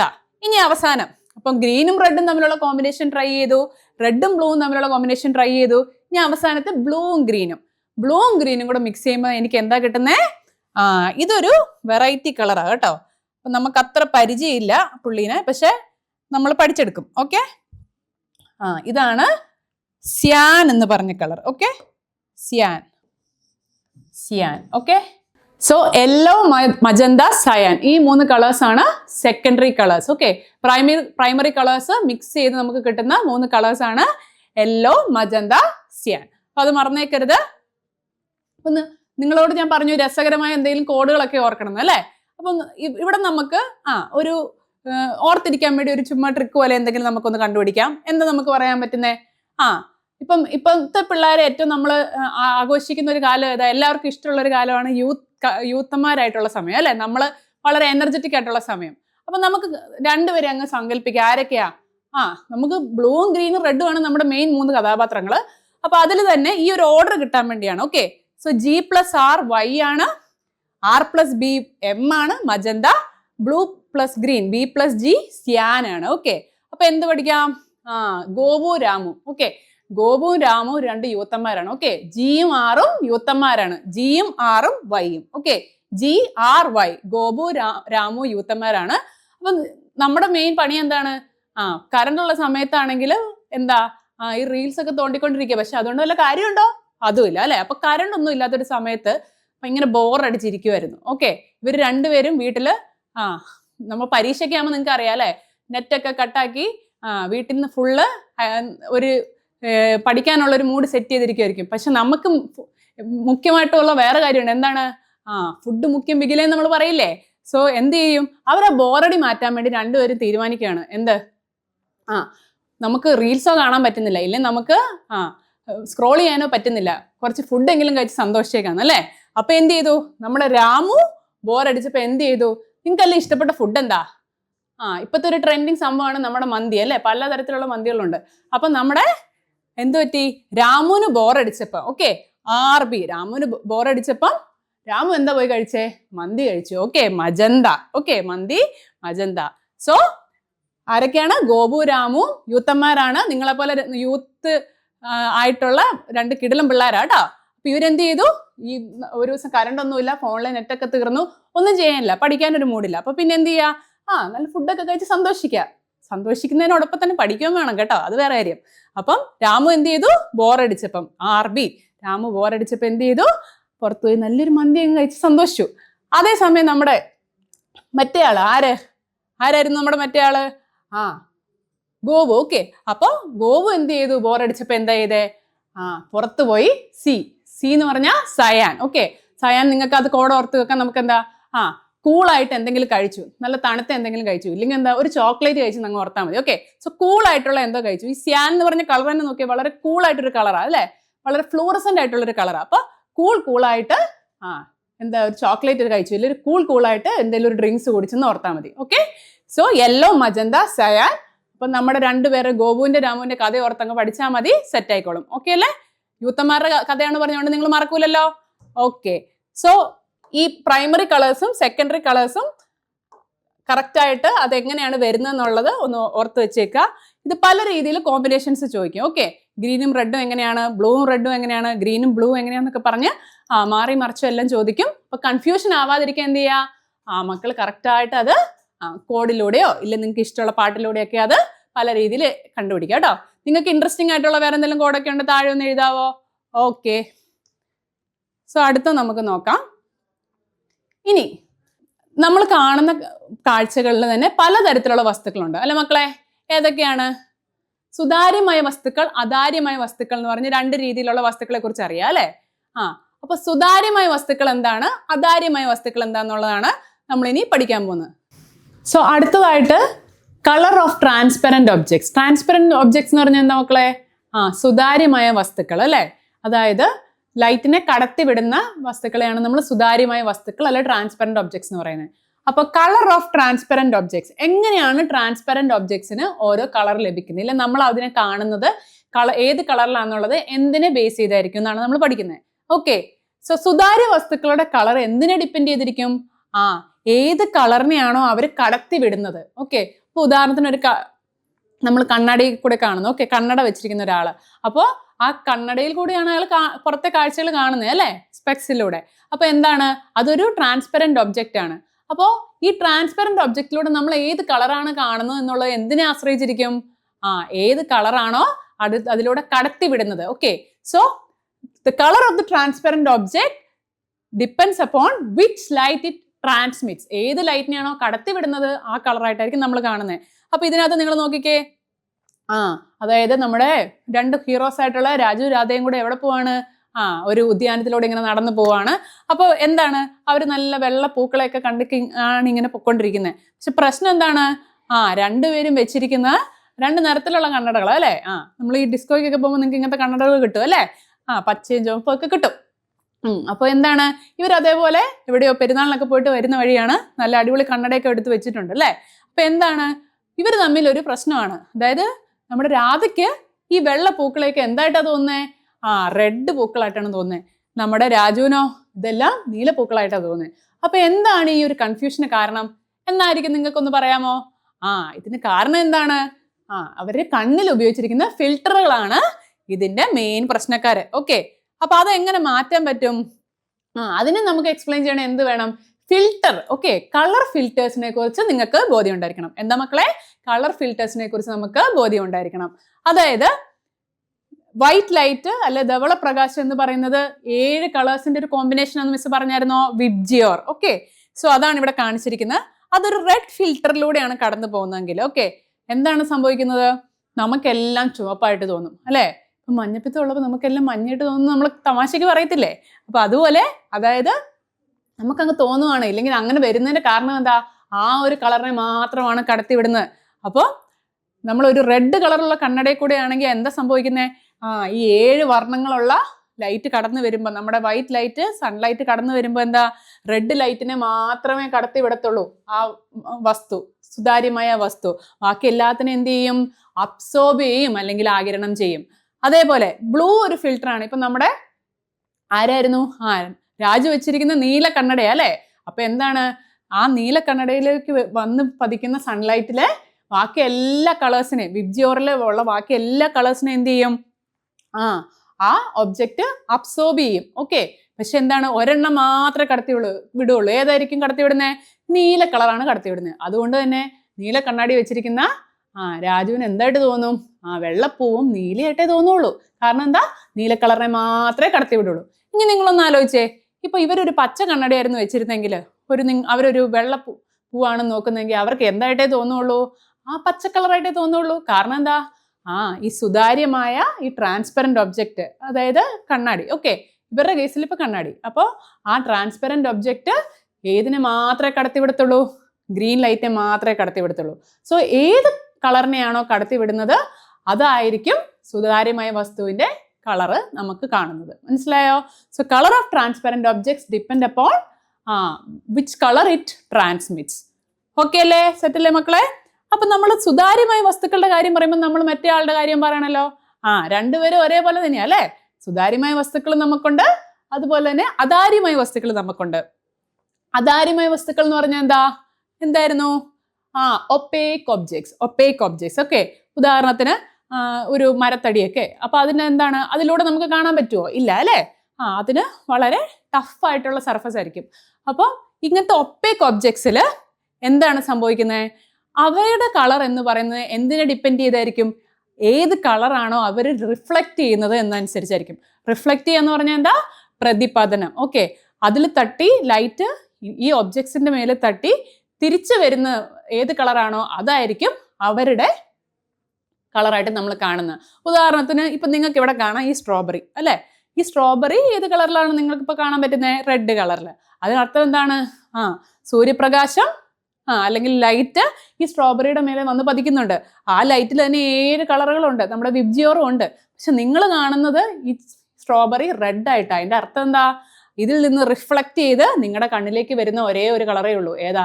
റെഡ്. ബാക്കി എല്ലാ കളറുകളും പോകും. അതുകൊണ്ടാണ് നിങ്ങൾക്ക് ഈ ഒപ്പേക്ക് ഒബ്ജക്റ്റ്, ഈ അതാര്യമായ വസ്തുവിന് റെഡ് ആയിട്ട് തോന്നുന്നത്. ഓക്കെ, സോ ട്രാൻസ്പെറന്റ് ഒബ്ജക്റ്റിന്റെ കളർ എന്ന് പറയുന്നത് ഏത് കളറിനെയാണ് അത് കടത്തിവിടുന്നത് അല്ലെങ്കിൽ ട്രാൻസ്മിറ്റ് ചെയ്യുന്നത് അനുസരിച്ചായിരിക്കും. അതേസമയം അതാര്യമായ വസ്തുക്കളുടെ എങ്ങനെയായിരിക്കും? ഏത് കളറാണ് അവർ റിഫ്ലക്റ്റ് ചെയ്യുന്നത് അല്ലെങ്കിൽ പ്രതിപതനം ചെയ്യുന്ന ഏത് കളറാണോ അതായിരിക്കും നമ്മുടെ അതാര്യമായ വസ്തുക്കളുടെ നിറം എന്ന് പറയുന്നത്. അപ്പൊ ഇത് തമ്മിൽ കൺഫ്യൂഷൻ ആവില്ലല്ലോ മക്കളെ? രണ്ട് കേസസും നന്നായിട്ടൊന്ന് ഓർത്ത് വെച്ചേക്കാം. ഓക്കെ, ഇനി അടുത്തത് സ്കാറ്ററിങ് ഓഫ് ലൈറ്റ്. ഓക്കെ, അപ്പൊ സ്കാറ്റർ ചെയ്യുക എന്ന് പറഞ്ഞാൽ എന്താ? ചിന്നിച്ചിതറുക അല്ലെ? ഇതിനെയാണ് നമ്മൾ സ്കാറ്ററിങ് എന്ന് പറയുന്നത്. അപ്പൊ സ്കാറ്ററിങ്ങിൽ എന്താണ് സ്കാറ്റർ ചെയ്യുന്നത്? ലൈറ്റ് ആണ് സ്കാറ്റർ ചെയ്യുന്നത്. ഓക്കെ, നമ്മുടെ ഈ ഒരു ചാപ്റ്ററിലെ മെയിൻ ആളാരാണ്? പ്രകാശത്തിനെ ബേസ് ചെയ്താണ് നമ്മൾ നമ്മുടെ കാഴ്ചയിലെ കാര്യങ്ങളെല്ലാം പറയുന്നത് അല്ലേ? അപ്പൊ ലൈറ്റിന്റെ ഓരോ സവിശേഷതകളാണ് നമ്മൾ പഠിക്കുക. അത് മക്കൾ മറന്നുപോലെ. ഓക്കെ, സോ സ്കാറ്ററിങ് എന്ന് പറഞ്ഞാൽ എന്താണ്? ഒരു സ്ഥലത്ത് നിങ്ങൾ എല്ലാവരും ഒരുമിച്ച് നിർത്തി നിങ്ങൾ സ്കാറ്റർ ആയി പോകാന്ന് പറഞ്ഞാൽ എന്താ? ചിന്നി ചിതറി അങ്ങോട്ടും ഇങ്ങോട്ടും ഓടുക അല്ലേ? അത് തന്നെയാണ് ഈ ലൈറ്റും അങ്ങനെ തന്നെയാണ്. പറഞ്ഞ ഒരു അനുസരണയില്ല അല്ലേ? മക്കൾക്ക് അനുസരണയുണ്ട്, പക്ഷെ എന്നാലും ഇതിനകത്ത് ഇവർക്ക് ചിലർക്ക് അനുസരണ ഇല്ലാത്ത ആൾക്കാരാണ്. അതിലൊരു വിഭാഗമാണ് ലൈറ്റിന്റെ. ഓക്കെ, അപ്പൊ സ്കാറ്ററിങ് ഓഫ് ലൈറ്റ് എന്ന് പറഞ്ഞാൽ എന്താ? It is A irregular and partial directional deviation. Deviation എന്ന് പറഞ്ഞാൽ എന്താ? അതായത് വ്യതിചലനം. ഓക്കെ, അതിനെയാണ് ഡീവിയേഷൻ എന്ന് പറയുന്നത്. അപ്പം നമുക്ക് എങ്ങനെ അത് എക്സ്പ്ലെയിൻ ചെയ്യാം? ഉദാഹരണത്തിന് ഏതെങ്കിലും ഒരു മീഡിയത്തിലേക്ക് ലൈറ്റ് വന്ന് വീഴുന്നു. അപ്പം ഒരു ഡയഗ്രാം വരുവാണെങ്കിൽ നിങ്ങൾക്ക് കുറച്ചും കൂടെ അത് ഈസി ആയിട്ട് മനസ്സിലാവും. നോക്കിക്കേ, സൺലൈറ്റ്. ഓക്കെ, സൺലൈറ്റിൽ നിന്ന് ഒത്തിരി ലൈറ്റ് റേസ് വരുന്നു. അപ്പൊ ഇത് എന്ന് പറഞ്ഞ എർത്താണ്. അപ്പം ഇവിടെ എല്ലാം എയർ ഉണ്ട് അല്ലേ? എയർ ഉണ്ട്. എയറിൽ തന്നെ പല പാർട്ടിക്കിൾസ് ഉണ്ട് അല്ലേ? എയറിൽ ഒത്തിരി സൂക്ഷ്മ കണികകളില്ലേ? ഡസ്റ്റ് പാർട്ടിക്കിൾസ് ഉണ്ട്, പിന്നെ ഗ്യാസ് മോളിക്യൂൾസ് ഉണ്ട്. അങ്ങനെ പല കണികകളും നമ്മുടെ അന്തരീക്ഷത്തിലുണ്ട്. അപ്പൊ എന്താ സംഭവിക്കുക? നമ്മുടെ പ്രകാശം താഴേക്ക് വരുംതോറും ഈ നമ്മുടെ അന്തരീക്ഷത്തിലുള്ള ഓരോ കണികകളുമായി അവിടെ ഇവിടെയൊക്കെ തട്ടി എന്ത് സംഭവിക്കുന്നു? ചിന്നി ചിതറുന്നു അല്ലേ? അങ്ങോട്ടും ഇങ്ങോട്ടും എല്ലാം ഇതിങ്ങനെ ചിതറി ഇങ്ങനെ പോകും അല്ലേ? അപ്പൊ അതായത് ഒരു ഓർഡർ ഇല്ലാണ്ട് അങ്ങോട്ടും ഇങ്ങോട്ടും ക്രമരഹിതമായിട്ട് ചിന്നി ചിതറുന്നുണ്ട്. അപ്പൊ അതിന് പറയുന്ന പേരാണ് എന്ത്? സ്കാറ്ററിങ്. ഓക്കെ, അതിന് പറയുന്ന പേരെന്താണ് മക്കളെ? സ്കാറ്ററിങ്. ഓക്കെ, സോ ഇങ്ങനെ വരുന്ന ലൈറ്റ് റേസ് ഏതെങ്കിലും ഒരു മീഡിയത്തിലെ കുറെ മോളിക്യൂൾസ് ഉണ്ട്. ഓക്കെ, ഈ മോളിക്യൂൾസുമായിട്ട് എല്ലാം ഇങ്ങനെ ഇന്ററാക്ട് ചെയ്യും. ഓരോന്നുമായിട്ട് ഇവര് തട്ടുമ്പോൾ എന്ത് സംഭവിക്കുന്നു? ലൈറ്റ് ഈ പാർട്ടിക്കിൾസിലെല്ലാം തട്ടി പിന്നെ എന്ത് സംഭവിക്കുന്നു? നേരെ വന്ന ലൈറ്റ് എല്ലാം എങ്ങനെ പോവും? ചിന്നി ചിതറി അങ്ങോട്ടും ഇങ്ങോട്ടും പോവും അല്ലേ? അപ്പൊ ഇതിനാണ് എന്ത് പറയുന്നത്? സ്കാറ്ററിങ് അല്ലെങ്കിൽ വിസരണം. ഓക്കെ, സ്കാറ്ററിങ് ഓഫ് ലൈറ്റ് എന്താണെന്ന് മനസ്സിലായോ? അപ്പൊ ഈ സ്കാറ്ററിങ് ഓഫ് ലൈറ്റിനെ കുറിച്ച് നിങ്ങൾക്ക് പല കാര്യങ്ങളിൽ ഓൾറെഡി അറിയാം അല്ലേ? നിങ്ങളുടെ ഡെയിലി ലൈഫിൽ നിങ്ങൾ കുറേ കാര്യങ്ങൾ കാണുന്നുണ്ട്. ഇപ്പം നിങ്ങൾ നടന്നു പോകുമ്പോൾ തന്നെ പല കാര്യങ്ങൾ എന്തുകൊണ്ടാണ് ചെറുപ്പത്തിൽ നമുക്ക് ഇങ്ങനെ പല കാര്യങ്ങളെ കുറിച്ച് സംശയം തോന്നുന്നു അല്ലേ? എന്തുകൊണ്ടാണ് ഇത് സംഭവിക്കുന്നതെന്ന് അല്ലേ? അപ്പൊ അതുപോലെ ചെറുപ്പത്തിൽ അല്ലെങ്കിൽ തന്നെ വലുതാകുമ്പോഴാണെങ്കിലും നമ്മൾ വിചാരിക്കും പല കാര്യങ്ങൾക്ക് എന്താണ് ഓരോന്നിനും നമുക്ക് ഉത്തരം വേണമെന്ന് നമുക്ക് തോന്നും. അപ്പൊ അതിൽ ഉത്തരം കിട്ടുന്ന ഒരു കാര്യമാണ് എന്ത്? എല്ലാം നമ്മുടെ പല ചോദ്യങ്ങൾക്കും നിങ്ങളുടെ പല സംശയങ്ങൾക്കും ഉള്ള ഒരു ഉത്തരമാണ് ഇനി പറയാൻ പോകുന്നത്. അതായത് സ്കാറ്ററിങ്ങിനെ ബേസ് ചെയ്ത് വിസരണത്തിനെ ബേസ് ചെയ്ത് നമുക്ക് എക്സ്പ്ലെയിൻ ചെയ്യാവുന്ന നമ്മുടെ ചുറ്റുമുള്ള കുറെ പ്രതിഭാസങ്ങളുണ്ട് അല്ലേ? നിങ്ങൾക്ക് പലപ്പോഴും തോന്നിയിട്ടുള്ള പല സംശയങ്ങളുണ്ടാവും അല്ലേ? നിങ്ങൾ ബസ്സിനൊക്കെ പോകുമ്പോൾ പുസ്തകങ്ങളൊക്കെ ആയിട്ട് വരുന്ന ആൾക്കാരെ കാണാം. 1000 ചോദ്യങ്ങൾക്കുള്ള ഉത്തരം എന്തുകൊണ്ടെന്നൊക്കെ പറഞ്ഞ് വന്നിട്ടില്ലേ? അതുപോലെ എന്തുകൊണ്ടാണ് നമ്മുടെ സ്കൈക്ക് ബ്ലൂ കളർ? വേറെ എന്തോരം കളറുകളുണ്ട്. ഡേ ലൈറ്റിൽ നമ്മൾ ബ്ലൂ കളറിലല്ലേ കാണുന്നത്. അതെന്തുകൊണ്ടായിരിക്കും മക്കളെ? വിബ്ജിയോർ എന്ന് പറഞ്ഞ കളറിൽ നമ്മൾ പഠിച്ചു. ഇലക്ട്രോമാഗ്നറ്റിക് സ്പെക്ട്രത്തിൽ തന്നെ വിസിബിൾ ലൈറ്റിൽ വരുന്ന ഡിസ്പേർഷൻ വഴി സംഭവിക്കുന്നത് നമുക്കൊരു സ്പെക്ട്രം ഓഫ് കളേഴ്സ് കിട്ടും അല്ലേ? ആ സ്പെക്ട്രം ഓഫ് കളേഴ്സിലുള്ള കളേഴ്സ് ഏതായിരുന്നു? വിബ്ജിയോർ. അതിൽ തന്നെ എന്താണ്? വയലറ്റ്, ഇൻഡിഗോ ബ്ലൂ, അതായത് ആദ്യം വരുന്ന കളേഴ്സ് അല്ലെ? സ്പെക്ട്രത്തിൽ ആദ്യം വരുന്ന കളേഴ്സ് എന്ന് പറഞ്ഞാൽ വിബ്ജിയോറിൽ വയലറ്റ്, ഇൻഡിഗോ, ബ്ലൂ ഒക്കെയാണ്. അപ്പൊ ഈ കളേഴ്സ്, ബ്ലൂ പോലുള്ള കളേഴ്സിനൊക്കെ എന്താണ് ഏറ്റവും കുറവുള്ളത്? അവർക്ക് വേവ് ലെങ്ത് ഏറ്റവും കുറവായിരിക്കും. അതുകൊണ്ട് തന്നെ എന്തായിരിക്കും? അവർ പെട്ടെന്ന് സ്കാറ്റർ ചെയ്ത് പോകും. ഓക്കെ, അതായത് അവർക്ക് അത്രയും നേരം ക്ഷമിക്കാനുള്ള ഇതേ ഉള്ളൂ. അപ്പൊ അവർ പെട്ടെന്ന് അങ്ങ് സ്കാറ്റർ ആയി പോകും. അപ്പൊ എന്താണ്? സൂര്യപ്രകാശം അറ്റ്മോസ്ഫിയറിലൂടെ കടന്നു വരുമ്പോൾ എന്താണ്? ഈ ബ്ലൂ കളറൊക്കെ ഏറ്റവും വേവ് ലെങ്ത് കുറഞ്ഞ കളറായിരിക്കും. അപ്പൊ അതുകൊണ്ട് തന്നെ എന്തായിരിക്കും? ഈ ആദ്യം വരുന്ന ആൾക്കാരെല്ലാവരും അങ്ങ് സ്കാറ്റർ ചെയ്ത് പോയി ആ കളറായിരിക്കും നമ്മൾ പകൽ സമയങ്ങളിൽ കാണുക. ഓക്കെ, സോ ബ്ലൂ എന്ന് പറയുന്നത്, ഇല്ലെങ്കിൽ വിബ്ജിയോറിൽ തന്നെ വയലറ്റ്, ഇൻഡിഗോ, ബ്ലൂ, ഇതെല്ലാം അടുത്തടുത്ത കളേഴ്സ് അല്ലേ? ഈ കളേഴ്സ് എല്ലാം എന്താണ്? ഏറ്റവും വേവ് ലെങ്ത് കുറവുള്ള കളേഴ്സ് ആയിരിക്കും. അതുകൊണ്ട് തന്നെ അവരെ ഏറ്റവും പെട്ടെന്ന് സ്കാറ്റർ ചെയ്ത് എല്ലായിടത്തും അങ്ങ് പരക്കും. ഓക്കെ, സ്കാറ്റർ ചെയ്തെന്ന് പറഞ്ഞാൽ എന്താ? അങ്ങോട്ടും ഇങ്ങോട്ടും എല്ലാം പോയി ഇവിടെ എല്ലാം അങ്ങ് നിറയും. അതുകൊണ്ടാണ് കളർ ഓഫ് ദ സ്കൈ നമുക്ക് ബ്ലൂ ആയിട്ട് ഡേ ടൈമിൽ തോന്നുന്നത്. കാരണം എന്താ? അത് കഴിഞ്ഞിട്ടുള്ള കളേഴ്സിലേക്കൊന്നും വരുന്നതിന് മുന്നേ തന്നെ ഈ കളേഴ്സ് അറ്റ്മോസ്ഫിയറിൽ ഫുള്ളായിട്ട് സ്കാറ്റർ ആയിട്ടുണ്ടാവും. അപ്പം നമുക്ക് പകൽ സമയത്ത് നമുക്ക് കാണുന്ന സ്കൈയുടെ കളറ് നമുക്ക് ബ്ലൂ ആവാൻ കാരണം എന്താണ്? ബ്ലൂ ലൈറ്റ് ആണ് കൂടുതൽ സ്കാറ്റർ ചെയ്യുന്നത് നമ്മുടെ കണ്ണിലെത്തുന്നത്. മനസ്സിലായോ മക്കളെ? അതുപോലെ തന്നെ നിങ്ങൾക്ക് ഇതുപോലെ തന്നെ നിങ്ങൾക്ക് വിശദീകരിക്കാൻ പറ്റുന്ന വേറൊരു കാര്യമാണ്. ഇപ്പം നിങ്ങൾക്ക് ചിലർക്ക് സൺസെറ്റ് വൈബായിട്ടുള്ള ആൾക്കാരാ അല്ലേ? ചിലർക്ക് എന്താണ്? സൺറൈസ് ആയിരിക്കും വൈബ് അല്ലേ? നമ്മൾ ബീച്ച് ഓർ മൗണ്ടെയിൻസ് എന്നൊക്കെ പറയില്ലേ? അതേപോലെ ചിലർക്ക് രാവിലെ ആയിരിക്കും ഇഷ്ടം, ചിലർക്ക് രാത്രി ആയിരിക്കും ഇഷ്ടം. ഓക്കെ, പഠിക്കുന്ന മക്കളാകുമ്പോൾ നിങ്ങളുടെ ഇഷ്ടത്തിനനുസരിച്ചാണെങ്കിലും ഒന്നെങ്കിൽ രാവിലെ അല്ലെ രാത്രി പഠിക്കണം കേട്ടല്ലോ. അപ്പോൾ സൺറൈസും സൺസെറ്റിന്റെ സമയത്തുള്ളൊരു പ്രത്യേകത എന്താ? നമ്മുടെ ആകാശം നല്ല റെഡ് കളറിലായിരിക്കും അല്ലെ? ഒരു ഓറഞ്ചിഷ് റെഡ്, നല്ല രസമുള്ളൊരു കളറാണ് അല്ലേ? അപ്പോൾ എന്തുകൊണ്ടായിരിക്കും? ഇത് അടുത്ത എന്തുകൊണ്ട് ചോദ്യം കേട്ടോ. എന്തുകൊണ്ടായിരിക്കും സൺറൈസിന്റെ സൺസെറ്റിന്റെ സമയത്ത് നമ്മുടെ സ്കൈ റെഡ് ആയിട്ട് കാണുന്നത്? എന്തായിരിക്കും കാരണം? എന്താണ്? ഈ സ്കാറ്ററിങ് തന്നെയാണ്. പക്ഷെ അതിൽ തന്നെ സൺറൈസിന്റെ സൺസെറ്റിന്റെ സമയത്ത് സൂര്യനുമായിട്ട് ബന്ധപ്പെട്ട് നോക്കുമ്പോൾ സൂര്യൻ കൂടുതലും ഹൊറൈസൺ നിയറിലായിരിക്കും ഉണ്ടായിരിക്കുക. ഓക്കെ, ഹൊറൈസണിന്റെ അടുത്തായിരിക്കും ഉണ്ടാവുക. അപ്പൊ എന്താണ് സംഭവിക്കുക? സൺലൈറ്റിന് കൂടുതൽ ദൂരം സഞ്ചരിക്കേണ്ടി വരും. എന്ത്? അറ്റ്മോസ്ഫിയറിൽ നിന്ന്, അതായത് നമ്മുടെ എർത്തിലേക്ക് എത്താൻ. എർത്തിന്റെ അറ്റ്മോസ്ഫിയറിലൂടെ കൂടുതൽ ദൂരം സഞ്ചരിച്ചാൽ മാത്രമേ സർഫസിലോട്ട് എത്തുകയുള്ളൂ. അപ്പൊ കൂടുതൽ ദൂരം സഞ്ചരിച്ച് സൺലൈറ്റ് എത്തുന്നതുകൊണ്ട് തന്നെ എന്താ സംഭവിക്കുക? കുറേ ദൂരം സഞ്ചരിക്കണം. നോർമലി സഞ്ചരിക്കുന്നവരല്ല ഈ രാവിലെയും രാത്രി ആവാൻ പോകുന്ന സമയത്തും. അപ്പൊ എന്ത് സംഭവിക്കും മക്കളെ? ഈ വയലറ്റ്, ഇൻഡിഗോ, ബ്ലൂ പോലുള്ള കളറുകളില്ലേ, നമ്മൾ എന്തായിരുന്നു പറഞ്ഞേ? ഈ കളറുകള് അവയെ സംബന്ധിച്ചിടത്തോളം എന്ത് കുറവായിരിക്കും? ഏറ്റവും വേവ് ലെങ്ത് എന്തായിരുന്നു? കുറവുള്ള കളേഴ്സ് ആണ്. ഇവരെല്ലാം സ്കാറ്ററായി അങ്ങ് പോവും. കുറേ ദൂരം സഞ്ചരിക്കണല്ലോ. അപ്പോൾ ഈ കുറേ ദൂരം സഞ്ചരിച്ച് ഇവിടെ എത്തുമ്പോഴത്തേന് സംഭവിക്കുന്ന എന്താ? ഇടയ്ക്കുള്ള കളേഴ്സ് എല്ലാം സ്കാറ്റർ ആയി പോവും. അവസാനത്തോട്ട് ഏറ്റവും വേവ് ലെങ്ത് കൂടിയ നമ്മുടെ റെഡൊക്കെ ഇല്ലേ, ആ റെഡൊക്കെ ആയിരിക്കും നമ്മുടെ അറ്റ്മോസ്ഫിയറിൽ എത്തുമ്പോഴത്തേനും ബാക്കിയുള്ള ലൈറ്റ്. ബാക്കി എല്ലാവരും എന്താ ഇടയ്ക്ക് വെച്ച് പൊഴിഞ്ഞു അങ്ങ് പോകും അല്ലേ. അപ്പം നമ്മളിപ്പോൾ പഠിക്കാൻ തുടങ്ങി, ആദ്യത്തെ 1-2 ദിവസം അടിപൊളിയായിരിക്കും, കുറച്ച് കഴിയുമ്പോൾ നമ്മുടെ ആ എനർജി അങ്ങ് ചോർന്നങ്ങ് പോകൂലേ. അങ്ങനെ പോകാൻ പാടില്ല കേട്ടോ. അപ്പൊ അതിന് വേണ്ടിയിട്ടാണ് അവോദയിൽ നിങ്ങൾക്ക് വേണ്ടിയിട്ട് ഇങ്ങനത്തെ 1 ഷോട്ട് വീഡിയോസ് നമ്മൾ അറേഞ്ച് ചെയ്യുന്നത്. അപ്പം നിങ്ങൾ അതിനകത്ത് ഏറ്റവും നന്നായിട്ട് പാർട്ടിസിപ്പേറ്റ് ചെയ്യുമ്പോൾ എന്താണ്, ഹൈ എനർജിയിൽ പവറായിട്ട് നിങ്ങൾക്ക് ലാസ്റ്റ് വരെ ഫൈനൽ എക്സാം വരെ തന്നെ എത്തിച്ചേരാൻ പറ്റും. ഓക്കെ അല്ലേ. അപ്പോൾ ഹൊറൈസണിന്റെ നിയർ ആയിരിക്കും സൺറൈസിന്റെയും സൺസെറ്റിന്റെയും സമയത്ത് ഉള്ളത്, നമ്മുടെ സണ്ണുള്ളത്. അതുകൊണ്ട് തന്നെ സൺലൈറ്റിന് സണ്ണിൽ നിന്ന് അറ്റ്മോസ്ഫിയറിലേക്ക്, എർത്തിന്റെ അറ്റ്മോസ്ഫിയറിലോട്ട് എത്തണമെങ്കിൽ കുറേ ദൂരം സഞ്ചരിക്കുകയും അപ്പം ചെറിയ ചെറിയ വേവ് ലെങ്ത് ഉള്ള ലൈറ്റ് എല്ലാം അങ്ങ് സ്കാറ്റർ ആയി പോവും. വലിയ വേവ് ലെങ്ത് ഉള്ള റെഡ് ആയിരിക്കും നമ്മുടെ കണ്ണിന്, നമുക്ക് വിഷനിൽ വരുന്ന കളർ ഉണ്ടാവുക. അതുകൊണ്ടാണ് സൺറൈസിന്റെ സൺസെറ്റിന്റെ സമയത്ത് ഏത് കളർ ഉണ്ടാവുക, റെഡ് കളറ് നമുക്ക് അന്തരീക്ഷത്തിൽ കാണാൻ പറ്റുന്നത്.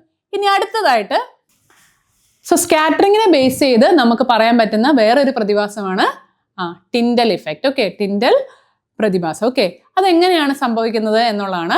നമുക്കറിയാം, ഇപ്പം ഒരു റൂം കുറേ നാളായിട്ട് അടച്ചിട്ടിരുന്ന ഒരു റൂമാണ് അല്ലേ, ആണെന്ന് വിചാരിക്കുക. അപ്പം കുറേ നാൾ കഴിഞ്ഞ് അപ്പോൾ അതിനകത്ത് നല്ല പൊടി ഒക്കെ ഉണ്ടായിരുന്നു. അപ്പോൾ കുറച്ച് നാൾ കഴിഞ്ഞ് നിങ്ങളെ വാതിലൊക്കെ തുറന്ന് ഇങ്ങനെ കയറുക. നിങ്ങൾ സിനിമയിലൊക്കെ കാണുന്നുണ്ടാവും അല്ലേ, ഒരു മാസ് ഇൻട്രോയിലൊക്കെ ഇങ്ങനത്തെ സ്ഥലങ്ങളിൽ നിന്നൊക്കെ വരുന്നത്. അപ്പോൾ എന്താ സംഭവിക്കുന്നത്, അതിനകത്ത് കാണാൻ പറ്റും ഒരു ജനലിലൂടെ ഇങ്ങനെ ഇപ്പം ലൈറ്റ് റേ ഇങ്ങനെ വരുവാണ്. അപ്പോൾ ആ ലൈറ്റ് റേ വരുന്ന ആ ഒരു ഏരിയ മുഴുവൻ നമുക്ക് നല്ല ക്ലിയർ ആയിട്ട് കാണാം. അതിലൂടെ ഇങ്ങനെ പൊടിയൊക്കെ പറന്നിങ്ങനെ വരുന്നത് അല്ലേ. അപ്പോൾ അതിന്റെ കാരണം എന്താണ്, ഈ സ്കാറ്ററിങ് തന്നെയാണ്. ഓക്കെ, വിസരണം തന്നെയാണ്. ഇവിടെ നമുക്ക് കാണാൻ സാധിക്കും, നമ്മളൊരു ടംബ്ലറിനകത്ത് കുറച്ച് വെള്ളം എടുത്തു, ഒരു പച്ച ലൈറ്റ് നമ്മൾ അതിനകത്തൂടെ അടിച്ചു. അപ്പൊ എന്താ മക്കളെ കാണാൻ പറ്റുന്നേ, പച്ച കളർ കാണാൻ പറ്റും, അത് മിസ്സിന് അറിയാം. അതിന്റെ കൂടെ നിങ്ങൾക്ക് എന്താ കാണാൻ പറ്റുന്നേ, ഈ പാത്ത് നിങ്ങൾക്ക് കറക്റ്റായിട്ട് വിസിബിൾ ആണ്. ഇതിലെ ഓരോ മോളിക്യൂൾസും നിങ്ങൾക്ക് കറക്റ്റായിട്ട് മനസ്സിലാവുന്നുണ്ട്. അപ്പൊ എന്താണ് കാരണം, സ്കാറ്ററിങ് ആണ് കാരണം. അതായത് ഇപ്പൊ ഈ ഒരു പിക്ചർ നിങ്ങൾ നോക്കിക്കേ, ഇതൊരു നല്ല ഒരു ഫോറസ്റ്റ് ഏരിയ ആണ്. അതിലൂടെ സൂര്യപ്രകാശം ഇങ്ങനെ വരുമ്പോൾ നമുക്ക് കാണാം, ആ സൂര്യപ്രകാശം വരുന്ന വഴി എന്താണ്, നല്ലപോലെ അതിലെ ആ ഒരു പാത്തിലുള്ള എല്ലാ പാർട്ടിക്കിൾസും. ഓക്കെ, നമുക്കറിയാം എയറിൽ ഒത്തിരി പാർട്ടിക്കിൾസ് ഉണ്ട്, ഗ്യാസ് ഉണ്ട്, പിന്നെ പൊടിപടലങ്ങളുണ്ട്. അപ്പൊ അതെല്ലാം നിങ്ങൾക്ക് കറക്റ്റായിട്ട് ആ ഒരു പാത്തിലൂടെ കാണാൻ പറ്റും. അപ്പം ടിൻഡൽ പ്രഭാവത്തിൽ എന്താണ് സംഭവിക്കുന്നത്, നമ്മുടെ പ്രകാശകിരണങ്ങൾ ഏതെങ്കിലും ഒരു മാധ്യമത്തിലൂടെ, ഇപ്പൊ ഇതാണെങ്കിൽ എന്താണ്, എയറിലൂടെ, വായുവിലൂടെ വരുന്നു. അപ്പൊ എന്താണ് സംഭവിക്കുന്നത്, ഈ പ്രകാശം അതിലുള്ള ചെറിയ ചെറിയ എയറിലുള്ള ഓരോ കണികകളിൽ തട്ടി വിസരണം സംഭവിക്കുന്ന മൂലം എന്താവും, ഈ ഓരോ കണികകളും അല്ലെങ്കിൽ ഓരോ മോളിക്യൂൾസും എന്ത് സംഭവിക്കും, ഈ കണികകളെല്ലാം പ്രകാശിതമാകും, ഇല്ലേ, അവരെല്ലാം ലൈറ്റൻഡ് ആവും. ഓക്കെ, എല്ലാം ഇങ്ങനെ വെട്ടിത്തിളങ്ങാൻ തുടങ്ങും. അപ്പൊ അതുകൊണ്ട് എന്ത് ചെയ്യും, ആ പ്രകാശം വരുന്ന ആ സഞ്ചാരപാത മുഴുവൻ നിങ്ങൾക്ക് നല്ല ക്ലിയർ ആയിട്ട് വിസിബിൾ ആവും. ഓക്കെ, ഇത് കണ്ടോ, ഇപ്പൊ നല്ല ക്ലിയർ ആയിട്ട് നമുക്കത് ആ ഒരു ലൈറ്റ് വരുന്ന ആ ഒരു പാത ക്ലിയർ ആയിട്ട് വിസിബിൾ ആവും. അതിനെയാണ് എന്ത് പറയുന്നത്, ടിൻഡൽ ഇഫക്റ്റ് എന്ന് പറയുന്നത്. ഓക്കെ, ആ പ്രകാശത്തിന്റെ സഞ്ചാരപാത വിസരണം മൂലം കറക്റ്റായിട്ട് നമുക്ക് മനസ്സിലാകുന്ന ആ ഒരു പ്രക്രിയ വിളിക്കുന്ന പേരാണ് എന്ത് മക്കളെ, ടിൻഡൽ ഇഫക്റ്റ്. ഓക്കെ, ഇത് നിങ്ങൾക്ക് അതിനുള്ള എക്സാമ്പിൾസ് മിസ് ഓൾറെഡി പറഞ്ഞു, വേറെയും പല എക്സാമ്പിൾസും നിങ്ങൾക്ക് ഉണ്ടാവും. ഓക്കെ, അതെന്തെങ്കിലും നിങ്ങൾ പുതിയതായിട്ടൊക്കെ കണ്ടുപിടിക്കുകയാണെങ്കിൽ ഒന്ന് ഷെയർ ചെയ്തേക്കണേ. ഓക്കെ, അപ്പൊ ഇനി അടുത്തതായിട്ട് നമ്മൾ പഠിക്കാൻ പോകുന്നത്, നിങ്ങൾക്ക് എല്ലാവർക്കും പലപ്പോഴും സംശയമുള്ള വേറെ ഒരു കാര്യം ഏതായിരിക്കും, അതായത് പലപ്പോഴും നമുക്ക് നമ്മുടെ കണ്ണ് തന്നെ നമ്മളെ കളിപ്പിക്കുന്ന പോലെ നമുക്ക് തോന്നും അല്ലെ, നമുക്ക് നമ്മുടെ കണ്ണുകളെ വിശ്വസിക്കാൻ പറ്റുന്നില്ല എന്നൊക്കെ നമ്മൾ പറയില്ലേ. കാരണം എന്താ, വളരെ സിമ്പിളും പക്ഷെ പവർഫുള്ളും ആയിട്ടുള്ള ഒരു നമ്മുടെ ബോഡിയിലെ ഒരു ടൂളാണ് എന്ത്, നമ്മുടെ കണ്ണെന്ന് പറയുന്നത് അല്ലേ. കാരണം എന്താ, ചിലപ്പോൾ നമുക്ക് ചില കാര്യങ്ങളങ്ങ് തോന്നും, പക്ഷെ അത് ശരിക്കും ഉണ്ടോ, ഇല്ല അല്ലേ. അപ്പൊ ഈ പേഴ്സിസ്റ്റൻസ് ഓഫ് വിഷൻ, പേര് കേട്ടിട്ട് ആരും പേടിക്കൊന്നും വേണ്ട, നമുക്ക് സ്ഥിരമായിട്ട് അറിയുന്ന കാര്യം തന്നെയാണ്, പേര് കുറച്ച് നന്നായിട്ട് ഇട്ടിരുന്നേ ഉള്ളൂ കേട്ടോ. അപ്പൊ പേഴ്സിസ്റ്റൻസ് ഓഫ് വിഷൻ എന്ന് പറഞ്ഞാൽ എന്താ, വീക്ഷണ സ്ഥിരത. സ്ഥിരത എന്ന് പറഞ്ഞാൽ എന്താ, ഒരു കൺസിസ്റ്റൻസി അല്ലേ, നമുക്കങ്ങ് സ്ഥിരമായിട്ട് അത് ഉള്ളതുപോലെ അങ്ങ് തോന്നുവാണ്. ഇപ്പൊ ഇവിടെ നിങ്ങൾക്കറിയാം, ഒരു കുട്ടി എന്തോ ഒരു കാര്യം ഇങ്ങനെ വട്ടത്തിൽ ചുറ്റുന്ന, എന്തായിരിക്കും അത്, നിങ്ങൾക്ക് മനസ്സിലായി അല്ലേ, പൂത്തിരിയാണ് അല്ലേ. അപ്പോൾ ഇനി ആഘോഷങ്ങളൊക്കെ വരുമ്പോൾ നിങ്ങൾ ഇതേപോലെ പൂത്തിരിയും കമ്പിത്തിരിയൊക്കെ മേടിച്ച് എന്ത് ചെയ്യും, ഇതിങ്ങനെ വട്ടത്തിൽ കറക്കും അല്ലേ. അത് ശരിക്കും വട്ടത്തിൽ തന്നെയാണോ നിങ്ങൾ കറക്കുന്നത്, അല്ല, നിങ്ങൾ അവിടെ ഇവിടെയൊക്കെ ഇങ്ങനെ ചെയ്യുന്നേ ഉള്ളൂ. പക്ഷെ പുറത്തുനിന്ന് നോക്കുന്ന ഒരാൾക്ക് എന്താണ്, അതിങ്ങനെ ഒരു വട്ടത്തിൽ ഇങ്ങനെ തന്നെയാണ് നിങ്ങൾ കറക്കുന്നതെന്ന് തോന്നും. ഇനി ഇത് കറക്കി കറക്കി കുറച്ച് കഴിയുമ്പോൾ എന്താണ്, ഇത് ഈ കമ്പിത്തിരി കെട്ടുപോയാലും എന്ത് തന്നെ ആയിരിക്കും, കുറച്ച് നേരത്തേക്ക് നിങ്ങൾക്ക് ഇങ്ങ് തോന്നുവാണ് ആ വലയം ആ ഒരു വൃത്തത്തിൽ പിന്നെ ഇങ്ങനെ ലൈറ്റ് ഇങ്ങനെ കറങ്ങുന്ന പോലെ നമുക്ക് ഇങ്ങനെ തോന്നൂലേ? അതിന്റെ കാരണം എന്താ? ഇതിന് പിന്നിലൊക്കെ ഒരു സയന്റിഫിക് ആയിട്ടുള്ള കാരണമുണ്ട്. ആ കാരണമാണിത്. എന്ത്? നമ്മുടെ കണ്ണില് നമുക്കൊരു ദൃശ്യ അനുഭവം ഉണ്ടായിരുന്നു. കുറെ നേരത്തേക്ക് നമ്മളൊരു കാഴ്ച കണ്ടു.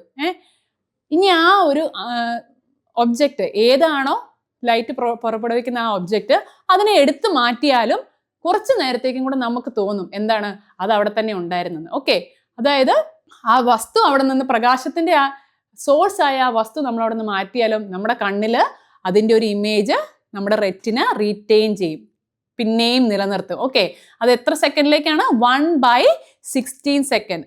മക്കളെ അത് ഓർത്ത് വെച്ചേക്കണേ. ആ ഒരു വാല്യൂ എത്രയാണ്? 1/16 സെക്കൻഡിലേക്ക് നമുക്ക് തോന്നുവാണ് എന്ത്, ആ ഒരു ഇമേജ് ഇപ്പോഴും നമ്മുടെ കണ്ണിലുണ്ടെന്ന് നമുക്ക് തോന്നും. ഓക്കെ, അപ്പോൾ എന്തുകൊണ്ടാണ് അത് തോന്നുന്നതെന്ന് വെച്ചാൽ എന്താണ്? അതാണ് കണ്ണിന്റെ പെർസിസ്റ്റൻസ് ഓഫ് വിഷൻ എന്ന് നമ്മൾ പറയുന്നത്, അല്ലേ? നമ്മൾ കണ്ടുകൊണ്ടിരിക്കുന്ന വസ്തുവിനെ അത് നമ്മൾ എടുത്തു മാറ്റിയാലും അത് പുറപ്പെടുവിച്ച ആ ഒരു പ്രകാശം പിന്നീട് നമ്മുടെ കണ്ണിൽ തന്നെ ഇങ്ങനെ തങ്ങിക്കൊണ്ടിരിക്കും. ഇപ്പൊ ഉദാഹരണത്തിന് നിങ്ങൾ സിനിമ കാണുന്നു. ഓക്കെ, അപ്പൊ നമുക്ക് തോന്നും എന്താ, നമ്മളിങ്ങനെ കണ്ണ് ഇമ വെട്ടാതെ ഇങ്ങനെ കണ്ടുകൊണ്ടിരിക്കുകയെന്ന്. പക്ഷെ നമ്മൾ ആ 2.5 മണിക്കൂർ അങ്ങനെയാണോ? അല്ല, അല്ലേ? നമ്മൾ ആ സിനിമ കാണുന്ന സമയത്ത് ഇടയ്ക്കിടയ്ക്ക് നമ്മുടെ കണ്ണിങ്ങനെ ബ്ലിങ്ക് ചെയ്യുന്നുണ്ട് എന്ന് കരുതി ആ കണ്ണടച്ച് തിരിച്ചു വരുമ്പോഴത്തേനും അത് ഭയങ്കര ഒരു ഗ്യാപ്പായിട്ട് നിങ്ങൾക്ക് തോന്നുന്നുണ്ടോ? ഇല്ല, സ്റ്റിൽ ആ മൂവി കണ്ടിന്യൂസ് ആയിട്ടാണ് നിങ്ങൾക്ക് തോന്നുന്നത്. അതിന്റെ കാരണം എന്താണ്? 1/16 സെക്കൻഡിലേക്ക് ആ ഒരു കാഴ്ച നിങ്ങളുടെ കണ്ണിൽ തന്നെ നിൽക്കുന്നതായിട്ട് നമ്മുടെ കണ്ണ് തോന്നിപ്പിക്കും. ഓക്കെ, അപ്പൊ കണ്ണ് ഭയങ്കര പവർഫുൾ ആണെന്ന് മനസ്സിലായല്ലോ. അതുകൊണ്ട് നമ്മൾ ഇനി എന്തേലും പറ്റിക്കാൻ നോക്കുമ്പോഴും ആലോചിച്ചോണം, ഇതൊക്കെ കണ്ടുകൊണ്ട് ഒരാളുണ്ട്. ആര്? നമ്മുടെ കണ്ണ് തന്നെ. ഓക്കെ, സോ പെർസിസ്റ്റൻസ് ഓഫ് വിഷന് പല ഉദാഹരണങ്ങളുണ്ട്. ഓക്കെ, ഒന്ന് ഞാൻ നിങ്ങൾക്ക് എല്ലാവർക്കും അറിയാവുന്ന ഈ കുട്ടിയുടെ ഫോട്ടോ കാണിച്ച് മിസ് പറഞ്ഞു. അതുപോലെ വേറെ എന്തൊക്കെ ഉണ്ടായിരിക്കും? നിങ്ങൾക്ക് ഒന്ന് കമന്റ് ചെയ്യാമോ? അതിലൊന്നാണ് ന്യൂട്ടൺസ് ഡിസ്ക്, അല്ലെ? ന്യൂട്ടൺസ് ഡിസ്ക് എന്തായിരുന്നു? അതായത് പെർസിസ്റ്റൻസ് ഓഫ് വിഷൻ അല്ലെങ്കിൽ വീക്ഷണ സ്ഥിരതയുടെ മറ്റൊരു എക്സാമ്പിൾ ആണ് എന്ത്? Newton's disc. നിങ്ങൾക്ക് കാണാൻ സാധിക്കും, ഇതൊരു വീലാ, അല്ലെ? ഈ വീലില് 7 കളറ് നമ്മുടെ വിബ്ജിയോർ മാർക്ക് ചെയ്തിട്ടുണ്ട്. വിബ്ജിയോർ എന്താന്ന് മറന്നിട്ടില്ല മക്കളെ? അപ്പൊ നിങ്ങൾ ചെറുപ്പത്തിൽ ചിലപ്പോൾ ഇതൊന്നും നമുക്ക് അറിയുന്നുണ്ടാവില്ല, പക്ഷെ എന്നാലും നമ്മൾ ഇതൊക്കെ ഇങ്ങനെ കറക്കി കളിച്ചിട്ടുണ്ടാവും, അല്ലെ? അപ്പൊ ഈ ന്യൂട്ടൺസ് ഡിസ്ക് എന്ന് പറയാൻ കാരണം എന്താ? ന്യൂട്ടൺ ആണ് ഇതിനെക്കുറിച്ച് പഠനം നടത്തി ആധികാരികമായ കാര്യങ്ങൾ പറഞ്ഞു. അതുകൊണ്ട് നമ്മൾ ന്യൂട്ടൺസ് ഡിസ്ക് എന്ന് പറയുന്നു. സോ 7 നിറങ്ങളുണ്ടാവും. അപ്പൊ ഇതൊരു വീലിൽ നമ്മൾ അറ്റാച്ച് ചെയ്തു. ഓക്കെ, എന്നിട്ട് സ്പീഡിൽ എന്തെങ്കിലും മോട്ടർ എന്തെങ്കിലും വെച്ച് കറക്കുവാണെങ്കിൽ നമുക്ക് മനസ്സിലാവും ഈ കളേഴ്സ് എല്ലാം കൂടെ നമുക്ക് വൈറ്റ് ആയിട്ട് ഒരു വെള്ള നിറത്തിലുള്ള വീല് സ്പീഡിൽ കറങ്ങുന്ന പോലെ നമുക്ക് തോന്നും. അതിന്റെ കാരണം എന്താണ്? ഓരോ കളറുകളാണ് ഉള്ളതെങ്കിലും ഈ ഒരു 1/16 സെക്കൻഡിനുള്ളിൽ തന്നെ പല പല ഇമേജസ് മാറി വരുമ്പോൾ എന്താണ്, ഇതെല്ലാം കൂടെ നമുക്ക് വൈറ്റ് കളറായിട്ട് തോന്നുകയാണ് ചെയ്യുന്നത്. ഓക്കെ, സോ അതായത് ആ ഒരു ദൃശ്യ അനുഭവം നമുക്ക് അങ്ങനെയാണ് ഫീൽ ചെയ്യുന്നത്. അപ്പൊ കണ്ണിന് ഈ ഒരു വീക്ഷണ സ്ഥിരത കിട്ടുന്നതിന്റെ ഒരു കാര്യം എന്ന് പറഞ്ഞാൽ എന്താണ്, വളരെ അടുപ്പിച്ച ടൈം ഇന്റർവെല്ലിൽ തന്നെ പല പല കാഴ്ചകൾ വരുവാണെങ്കിൽ. അതുപോലെ തന്നെ നമുക്ക് കാണാൻ പറ്റും, നിങ്ങൾ വീഡിയോസിലൊക്കെ അടിച്ചു കൊടുത്ത് നിങ്ങൾക്ക് കാണാം. അതായത് ഇപ്പം നിങ്ങളൊരു കാർഡ്ബോർഡ് എടുത്തു, ഒരു സൈഡിൽ തത്തയെ വെച്ചു, തത്തയുടെ ഒരു ഇമേജ് വെച്ചു, ഇപ്പുറത്തെ ഒരു കേജ് അല്ലെങ്കിൽ ഒരു കൂടിന്റെ വെച്ചു. ഇതിങ്ങനെ നിങ്ങൾ സ്പീഡ് ഇങ്ങനെ ആക്കുവാണെങ്കിൽ എന്ത് സംഭവിക്കും? പുറത്തുനിന്ന് കാണുന്ന ഒരാൾക്ക് ഇല്ല നിങ്ങൾക്ക് തന്നെ ഫീൽ ചെയ്യും എന്താണ്, ഈ തത്ത കൂട്ടിലാണെന്ന്. കാരണം എന്താണ്, കുറച്ചൊരു ടൈം ഫ്രെയിമിൽ തന്നെ പല കാഴ്ചകൾ നിങ്ങൾ കാണുകയാണ്. അപ്പൊ കണ്ണിന് തന്നെ കൺഫ്യൂഷൻ ആവും എന്ന് പറയില്ലേ? അപ്പോൾ ഈ പെർസിസ്റ്റൻസ് ഓഫ് വിഷൻ എന്ന് പറയുന്നത് ഒത്തിരി നല്ല കാര്യങ്ങൾക്കുണ്ട്, അതുപോലെ തന്നെ നമുക്ക് ഒരു മായാലോകത്തേക്ക് എത്തിക്കുന്ന പോലെ നമുക്ക് തോന്നും. അപ്പൊ ഇത് നമ്മൾ സൂക്ഷിച്ച് മാത്രം ഉപയോഗിക്കേണ്ട കാര്യമാണ്. ഈ ചെറിയ പിള്ളേരെയൊക്കെ പറ്റിക്കാൻ വേണ്ടി നമുക്ക് ഉപയോഗിക്കാൻ പറ്റും, പക്ഷെ അത് നല്ല കാര്യങ്ങൾക്ക് വേണ്ടി മാത്രമായിരിക്കണം കേട്ടോ. അപ്പൊ നമ്മൾ ഇത്രയും നേരം പഠിച്ച എന്തായിരുന്നു? ഓരോ പ്രതിഭാസങ്ങളെ കുറിച്ചാണ്, അല്ലേ? വിഷനുമായി ബന്ധപ്പെട്ട, കാഴ്ചയുമായി ബന്ധപ്പെട്ട പല കാര്യങ്ങൾ. ഏതൊക്കെയായിരുന്നു മക്കളെ? വിസരണം പഠിച്ചു, പിന്നെന്താണ്, പ്രകീർണനം പഠിച്ചിട്ടുണ്ട് നിങ്ങൾ ഓൾറെഡി, അപവർത്തനം പഠിച്ചിട്ടുണ്ട്. ഇതുമായിട്ട് ബന്ധപ്പെട്ട് നമുക്ക് ഓരോ ഒബ്ജക്ട്സിന് എങ്ങനെയാണ് തോന്നുന്നതെന്നൊക്കെയാണ് നമ്മൾ പഠിച്ചത്, അല്ലേ? അപ്പൊ ഇനി നമ്മൾ പഠിക്കാൻ പോകുന്നത് നമ്മുടെ കണ്ണുമായി ബന്ധപ്പെട്ട ചില കാര്യങ്ങളെയാണ്. ഓക്കെ, അത് വളരെ ഇമ്പോർട്ടൻ്റ് അല്ലേ? കണ്ണിന്റെ ബേസിക് കാര്യങ്ങൾ അറിഞ്ഞാലേ നമുക്ക് കൂടുതൽ കാര്യങ്ങൾ പറയാൻ പറ്റുള്ളൂ. അപ്പൊ അതിലൊന്നാണ് power of accommodation. Power of accommodation എന്ന് വെച്ചാൽ എന്താണ്? നമുക്കറിയാം, നമ്മുടെ കണ്ണ് എന്ന് പറയുന്നത് ഒരു പ്രത്യേക തരത്തിലുള്ള ലെൻസ് ആണ്. ഓക്കെ, ഈ ലെൻസ് അതിനെന്താണ്, ഫോക്കൽ ലെങ്ത് ഉണ്ട്, അതുപോലെ തന്നെ വക്രതയുണ്ട്, കർവേച്ചർ എന്ന് നമ്മൾ പറയും. അപ്പോൾ അടുത്തുള്ള വസ്തുക്കളെ ആണെങ്കിലും അകലെയുള്ള വസ്തുക്കളെ ആണെങ്കിലും എന്താണ്, ഒരുപോലെ അത് കാണാൻ പറ്റുന്ന രീതിയിൽ നമ്മൾ കണ്ണിനുള്ള ക്ഷമതേനെയാണ് നമ്മൾ എന്ത് പറയുന്നത്, പവർ ഓഫ് അക്കോമഡേഷൻ. അതായത് കണ്ണിന് ഏത് രീതിയിൽ നമ്മൾ പറയില്ലേ, നമ്മൾ നമ്മുടെ എല്ലാ ജീവിത സാഹചര്യങ്ങളോട് അഡ്ജസ്റ്റ് ചെയ്യണം അല്ലേ. സന്തോഷമുള്ള സമയം ഉണ്ടാവും, സങ്കടമുള്ള സമയം ഉണ്ടാവും അല്ലേ. ഇപ്പൊ പരീക്ഷയുടെ സമയമാകുമ്പോൾ നിങ്ങൾക്ക് കുറച്ച് സങ്കടമൊക്കെ ഉണ്ടാവും, എന്താ കളിക്കാനൊന്നും പോകാൻ പറ്റുന്നത്. പക്ഷെ കുറച്ച് കഴിയുമ്പോൾ വെക്കേഷൻ തുടങ്ങുമ്പോൾ സന്തോഷമാവില്ലേ. അപ്പൊ അതുപോലെ അടുത്തുള്ളതും അകലെയുള്ളതും രണ്ടും ഒരേപോലെ കൺസിഡർ ചെയ്യാൻ പറ്റണം അല്ലേ. അപ്പൊ അങ്ങനെയുള്ള രീതിയിൽ നിങ്ങൾക്കറിയാം, കാഴ്ച കറക്റ്റ് ആയിട്ടുള്ള ഒരാളെ സംബന്ധിച്ചിടത്തോളം അടുത്തുള്ള വസ്തുക്കളും നന്നായി കാണാം, അകലെയുള്ള വസ്തുക്കളും ഒരേപോലെ കാണാം. ഓക്കെ, അപ്പോൾ ഐസിന്റെ പവർ ഓഫ് അക്കോമഡേഷൻ അല്ലെങ്കിൽ സംജ്ഞനക്ഷമത എന്ന് പറയുന്നത് എന്താണ്? വസ്തുക്കൾ എവിടെയായിരുന്നാലും, അടുത്തായിരുന്നാലും അകലെ ആയിരുന്നാലും, ലെൻസ്, നമ്മുടെ കണ്ണിലുള്ള ലെൻസ്, അതിന്റെ വക്രതയും ഫോക്കൽ ലെങ്തും അതിനനുസരിച്ച് അഡ്ജസ്റ്റ് ചെയ്ത് നമുക്ക് നമ്മൾ കാഴ്ചകൾ കറക്റ്റ് ആയിട്ട് കാണാൻ പറ്റുന്ന അവസ്ഥേനെയാണ് power of accommodation of eye എന്ന് പറയുന്നത്. ഓക്കെ, സോ നമ്മുടെ ഐസിന് പവർ ഓഫ് അക്കോമഡേഷൻ നന്നായിട്ടാണെന്നുണ്ടെങ്കിൽ നമുക്ക് എല്ലാ കാര്യങ്ങളും നന്നായിട്ട് കാണാം. പക്ഷെ ചില സമയത്ത് ചിലർക്ക് അടുത്തുള്ള വസ്തുക്കൾ കാണാൻ ബുദ്ധിമുട്ടുണ്ടാവും, ചിലർക്ക് അകലെയുള്ള വസ്തുക്കൾ കാണാൻ ബുദ്ധിമുട്ടുണ്ടാവും. അതെന്തുകൊണ്ടാണ്? ഈ പവർ ഓഫ് അക്കോമഡേഷന് കാര്യമായിട്ടുള്ള തകരാറുകൾ വരുമ്പോഴാണ്. ഓക്കെ, അപ്പൊ അങ്ങനെ തകരാറുകൾ വരാതിരിക്കാൻ നമ്മൾ എന്ത് ചെയ്യണം? നമ്മൾ നമ്മുടെ ഐസിനെ പ്രോപ്പറായിട്ട് സൂക്ഷിക്കണം. ഓക്കെ, സോ നമ്മുടെ ഐസിന്റെ പവർ ഓഫ് അക്കോമഡേഷനെ കുറിച്ച് നമ്മൾ പഠിച്ചു അല്ലേ. ഏത് ദൂരത്തിലുള്ളതാണെങ്കിലും അടുത്താണെങ്കിലും അകലെയാണെങ്കിലും ഒരുപോലെ നമുക്ക് കാണാൻ പറ്റും. എന്തിനെ ബേസ് ചെയ്ത്? ഐ ലെൻസ് തന്നെ അഡ്ജസ്റ്റ് ചെയ്യും, അതിന്റെ വക്രതയും ഫോക്കൽ ലെങ്തും ഒക്കെ. ഓക്കെ, അപ്പൊ എന്താണ്? നമ്മുടെ റെറ്റിനയിലാണ് നമുക്ക് ഇമേജസ് പതിക്കേണ്ടത് അല്ലേ. കറക്റ്റ് ഈ ഒരു സ്പോട്ടിലാണ് പതിക്കേണ്ടത്, അവിടെ തന്നെ വന്ന് വീഴും. അതിനനുസരിച്ച് എന്താണ് നമ്മുടെ ഈ ഐ ബോൾ അല്ലേ, ഐ ബോള് നീളം കൂട്ടുകയും നീളം കുറയ്ക്കുകയും അതുപോലെ തന്നെ വക്രത കൂട്ടുകയും വക്രത കുറയ്ക്കുകയും ഒക്കെ ചെയ്യും. വക്രത എന്ന് പറഞ്ഞാൽ എന്താ? Curvature of the lens. Okay, so അതിനെയാണ് പവർ ഓഫ് അക്കോമഡേഷൻ എന്ന് പറയുന്നത്. അപ്പൊ നിങ്ങളുടെ കൂട്ടത്തിൽ തന്നെ കണ്ണട വെച്ചിട്ടുള്ള ആൾക്കാരുണ്ടാവും അല്ലെ. ഇപ്പത്തൊക്കെ എന്ന് പറഞ്ഞാൽ എന്താ, കണ്ണട വെക്കുന്നത് നമുക്ക് തന്നെ ഒരു ഭയങ്കര ആറ്റിറ്റ്യൂഡ് ഒക്കെ ഇട്ടാണ് നമ്മൾ കണ്ണട വെക്കുന്നത് അല്ലേ. പക്ഷെ ഈ ആറ്റിറ്റ്യൂഡ് വെക്കുന്നതിന്റെ കൂടെ തന്നെ നമുക്ക് കണ്ണിന് ചെറിയ പ്രശ്നവും ഉണ്ടാവും അല്ലേ. പവർ ഇല്ലാത്ത ലെൻസ് ആണെങ്കിൽ ഓക്കെ, അല്ലാത്ത പക്ഷം എന്താണ്, നമുക്ക് കണ്ണിന് എന്തെങ്കിലും കാണുന്നതിന് എന്തെങ്കിലും ബുദ്ധിമുട്ടുണ്ടെങ്കിൽ നമ്മൾ സ്പെക്സ് വെക്കാറുണ്ട് അല്ലേ. അപ്പൊ മക്കളെ നോക്കിക്കേ, അടുത്ത നമ്മുടെ ടോപ്പിക് ഇഫക്ട്സ് ഓഫ് വിഷൻ. അതായത് കാഴ്ചയ്ക്ക് വരാവുന്ന തകരാറുകൾ എന്തൊക്കെയാണെന്നുള്ളതാണ് ഈ ഒരു ടോപ്പിക്കിൽ നമ്മൾ പഠിപ്പിക്കാൻ പോകുന്നത് അല്ലേ. അപ്പൊ നിങ്ങൾക്കറിയാം, നിങ്ങളുടെ കൂട്ടത്തിൽ തന്നെ ചില ആൾക്കാർക്ക് കണ്ണാടിയൊക്കെ വെച്ചിട്ടുണ്ടാവും അല്ലേ.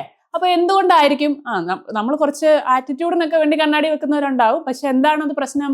അത് പവർ ഉള്ള ആണെങ്കിൽ അത് നമ്മുടെ കണ്ണിന് കൂടുതൽ പ്രശ്നം ഉണ്ടാക്കും. അപ്പൊ സൂക്ഷിച്ചും കണ്ടും വേണം നമ്മൾ ബാക്കിയുള്ളവരുടെ കണ്ണാടിയൊക്കെ യൂസ് ചെയ്യാൻ, കേട്ടല്ലോ. അപ്പൊ അത് മനസ്സിലാക്കണം. എന്ത് വേണം? നിങ്ങൾക്ക് അറിയണം എന്തൊക്കെയാണ് ഓരോരുത്തരും വെച്ചിരിക്കുന്ന കണ്ണടയ്ക്കെല്ലാം പ്രത്യേകതയുണ്ട് അല്ലേ. അവരുടെ കണ്ണിന്റെ എന്താണ് കുഴപ്പം, അതിനനുസരിച്ചായിരിക്കണം നമ്മൾ സ്പെക്ടക്കിൾസ് മേടിക്കുന്നത്. അപ്പൊ ഡിഫറെന്റ് ഡിഫക്ട്സ് ഓഫ് വിഷൻ ഉണ്ട്. അത് ഏതൊക്കെയാന്ന് നമുക്ക് നോക്കിയാലോ. സോ ആദ്യത്തേത് മയോപ്പിയ, രണ്ടാമത്തേത് ഹൈപ്പർ മെട്രോപ്പിയ, മൂന്നാമത്തേത് പ്രസ് ബയോപ്പിയ. അപ്പൊ ഈ പ്രസ് ബയോപ്പിയ നിങ്ങൾക്ക് വരാൻ ചാൻസ് ഇല്ല എന്തായാലും. കാരണം എന്താ? അത് കാരണം എന്താ നമ്മൾ ലാസ്റ്റ് പറയും, അതുവരെ മക്കളെ ശ്രദ്ധയോടെ ഇരുന്നോളാം. Okay, so first one myopia. നോക്കിക്കേ മക്കളെല്ലാരും ഈ ഫിഗറിലോട്ട് നോക്കിക്കേ. എന്താ നിങ്ങൾക്ക് കാണാൻ പറ്റുന്നേ? മനോഹരമായ നമ്മുടെ കണ്ണിന്റെ പോലത്തെ ഒരു ഇമേജ് കൊടുത്തിട്ടുണ്ട് അല്ലേ. എല്ലാവർക്കും കാണാവോ? അതിൽ ശ്രദ്ധിച്ചേ, ഇത് കണ്ണിന്റെ ഒരു ഇമേജ് കൊടുത്തിട്ടുണ്ട്. നമ്മുടെ ഒരു ഐബോളിന്റെ ഷേപ്പ് അല്ലേ. അപ്പൊ അതിൽ നിങ്ങൾക്ക് കാണാൻ സാധിക്കും എവിടെയാണ് നമുക്ക് ശരിക്കും നമ്മുടെ ഇമേജ് ഫോം ചെയ്യേണ്ടത്. നമ്മുടെ കണ്ണിൽ എവിടെയാണ് നമ്മൾ ഇമേജ് ശരിക്കും ഫോം ചെയ്യേണ്ടത് മക്കളെ? റെറ്റിനയിലാണ് ശരിക്കും ഇമേജ് ഫോം ചെയ്യേണ്ടത്. പക്ഷെ ഈ ഒരു പിക്ചറിലേക്ക് നോക്കിക്കേ, റെറ്റിനയിലാണോ ഇമേജ് ഫോം ചെയ്തിരിക്കുന്നത്? ഇവിടെയായിരുന്നു ഫോം ചെയ്യേണ്ടിയിരുന്നത്. പക്ഷെ ഇത് ഫോം ചെയ്തിരിക്കുന്നത് എവിടെയാണ്? കുറച്ചും കൂടെ മുൻപിലാണ്. അതായത് image is form in front of the retina.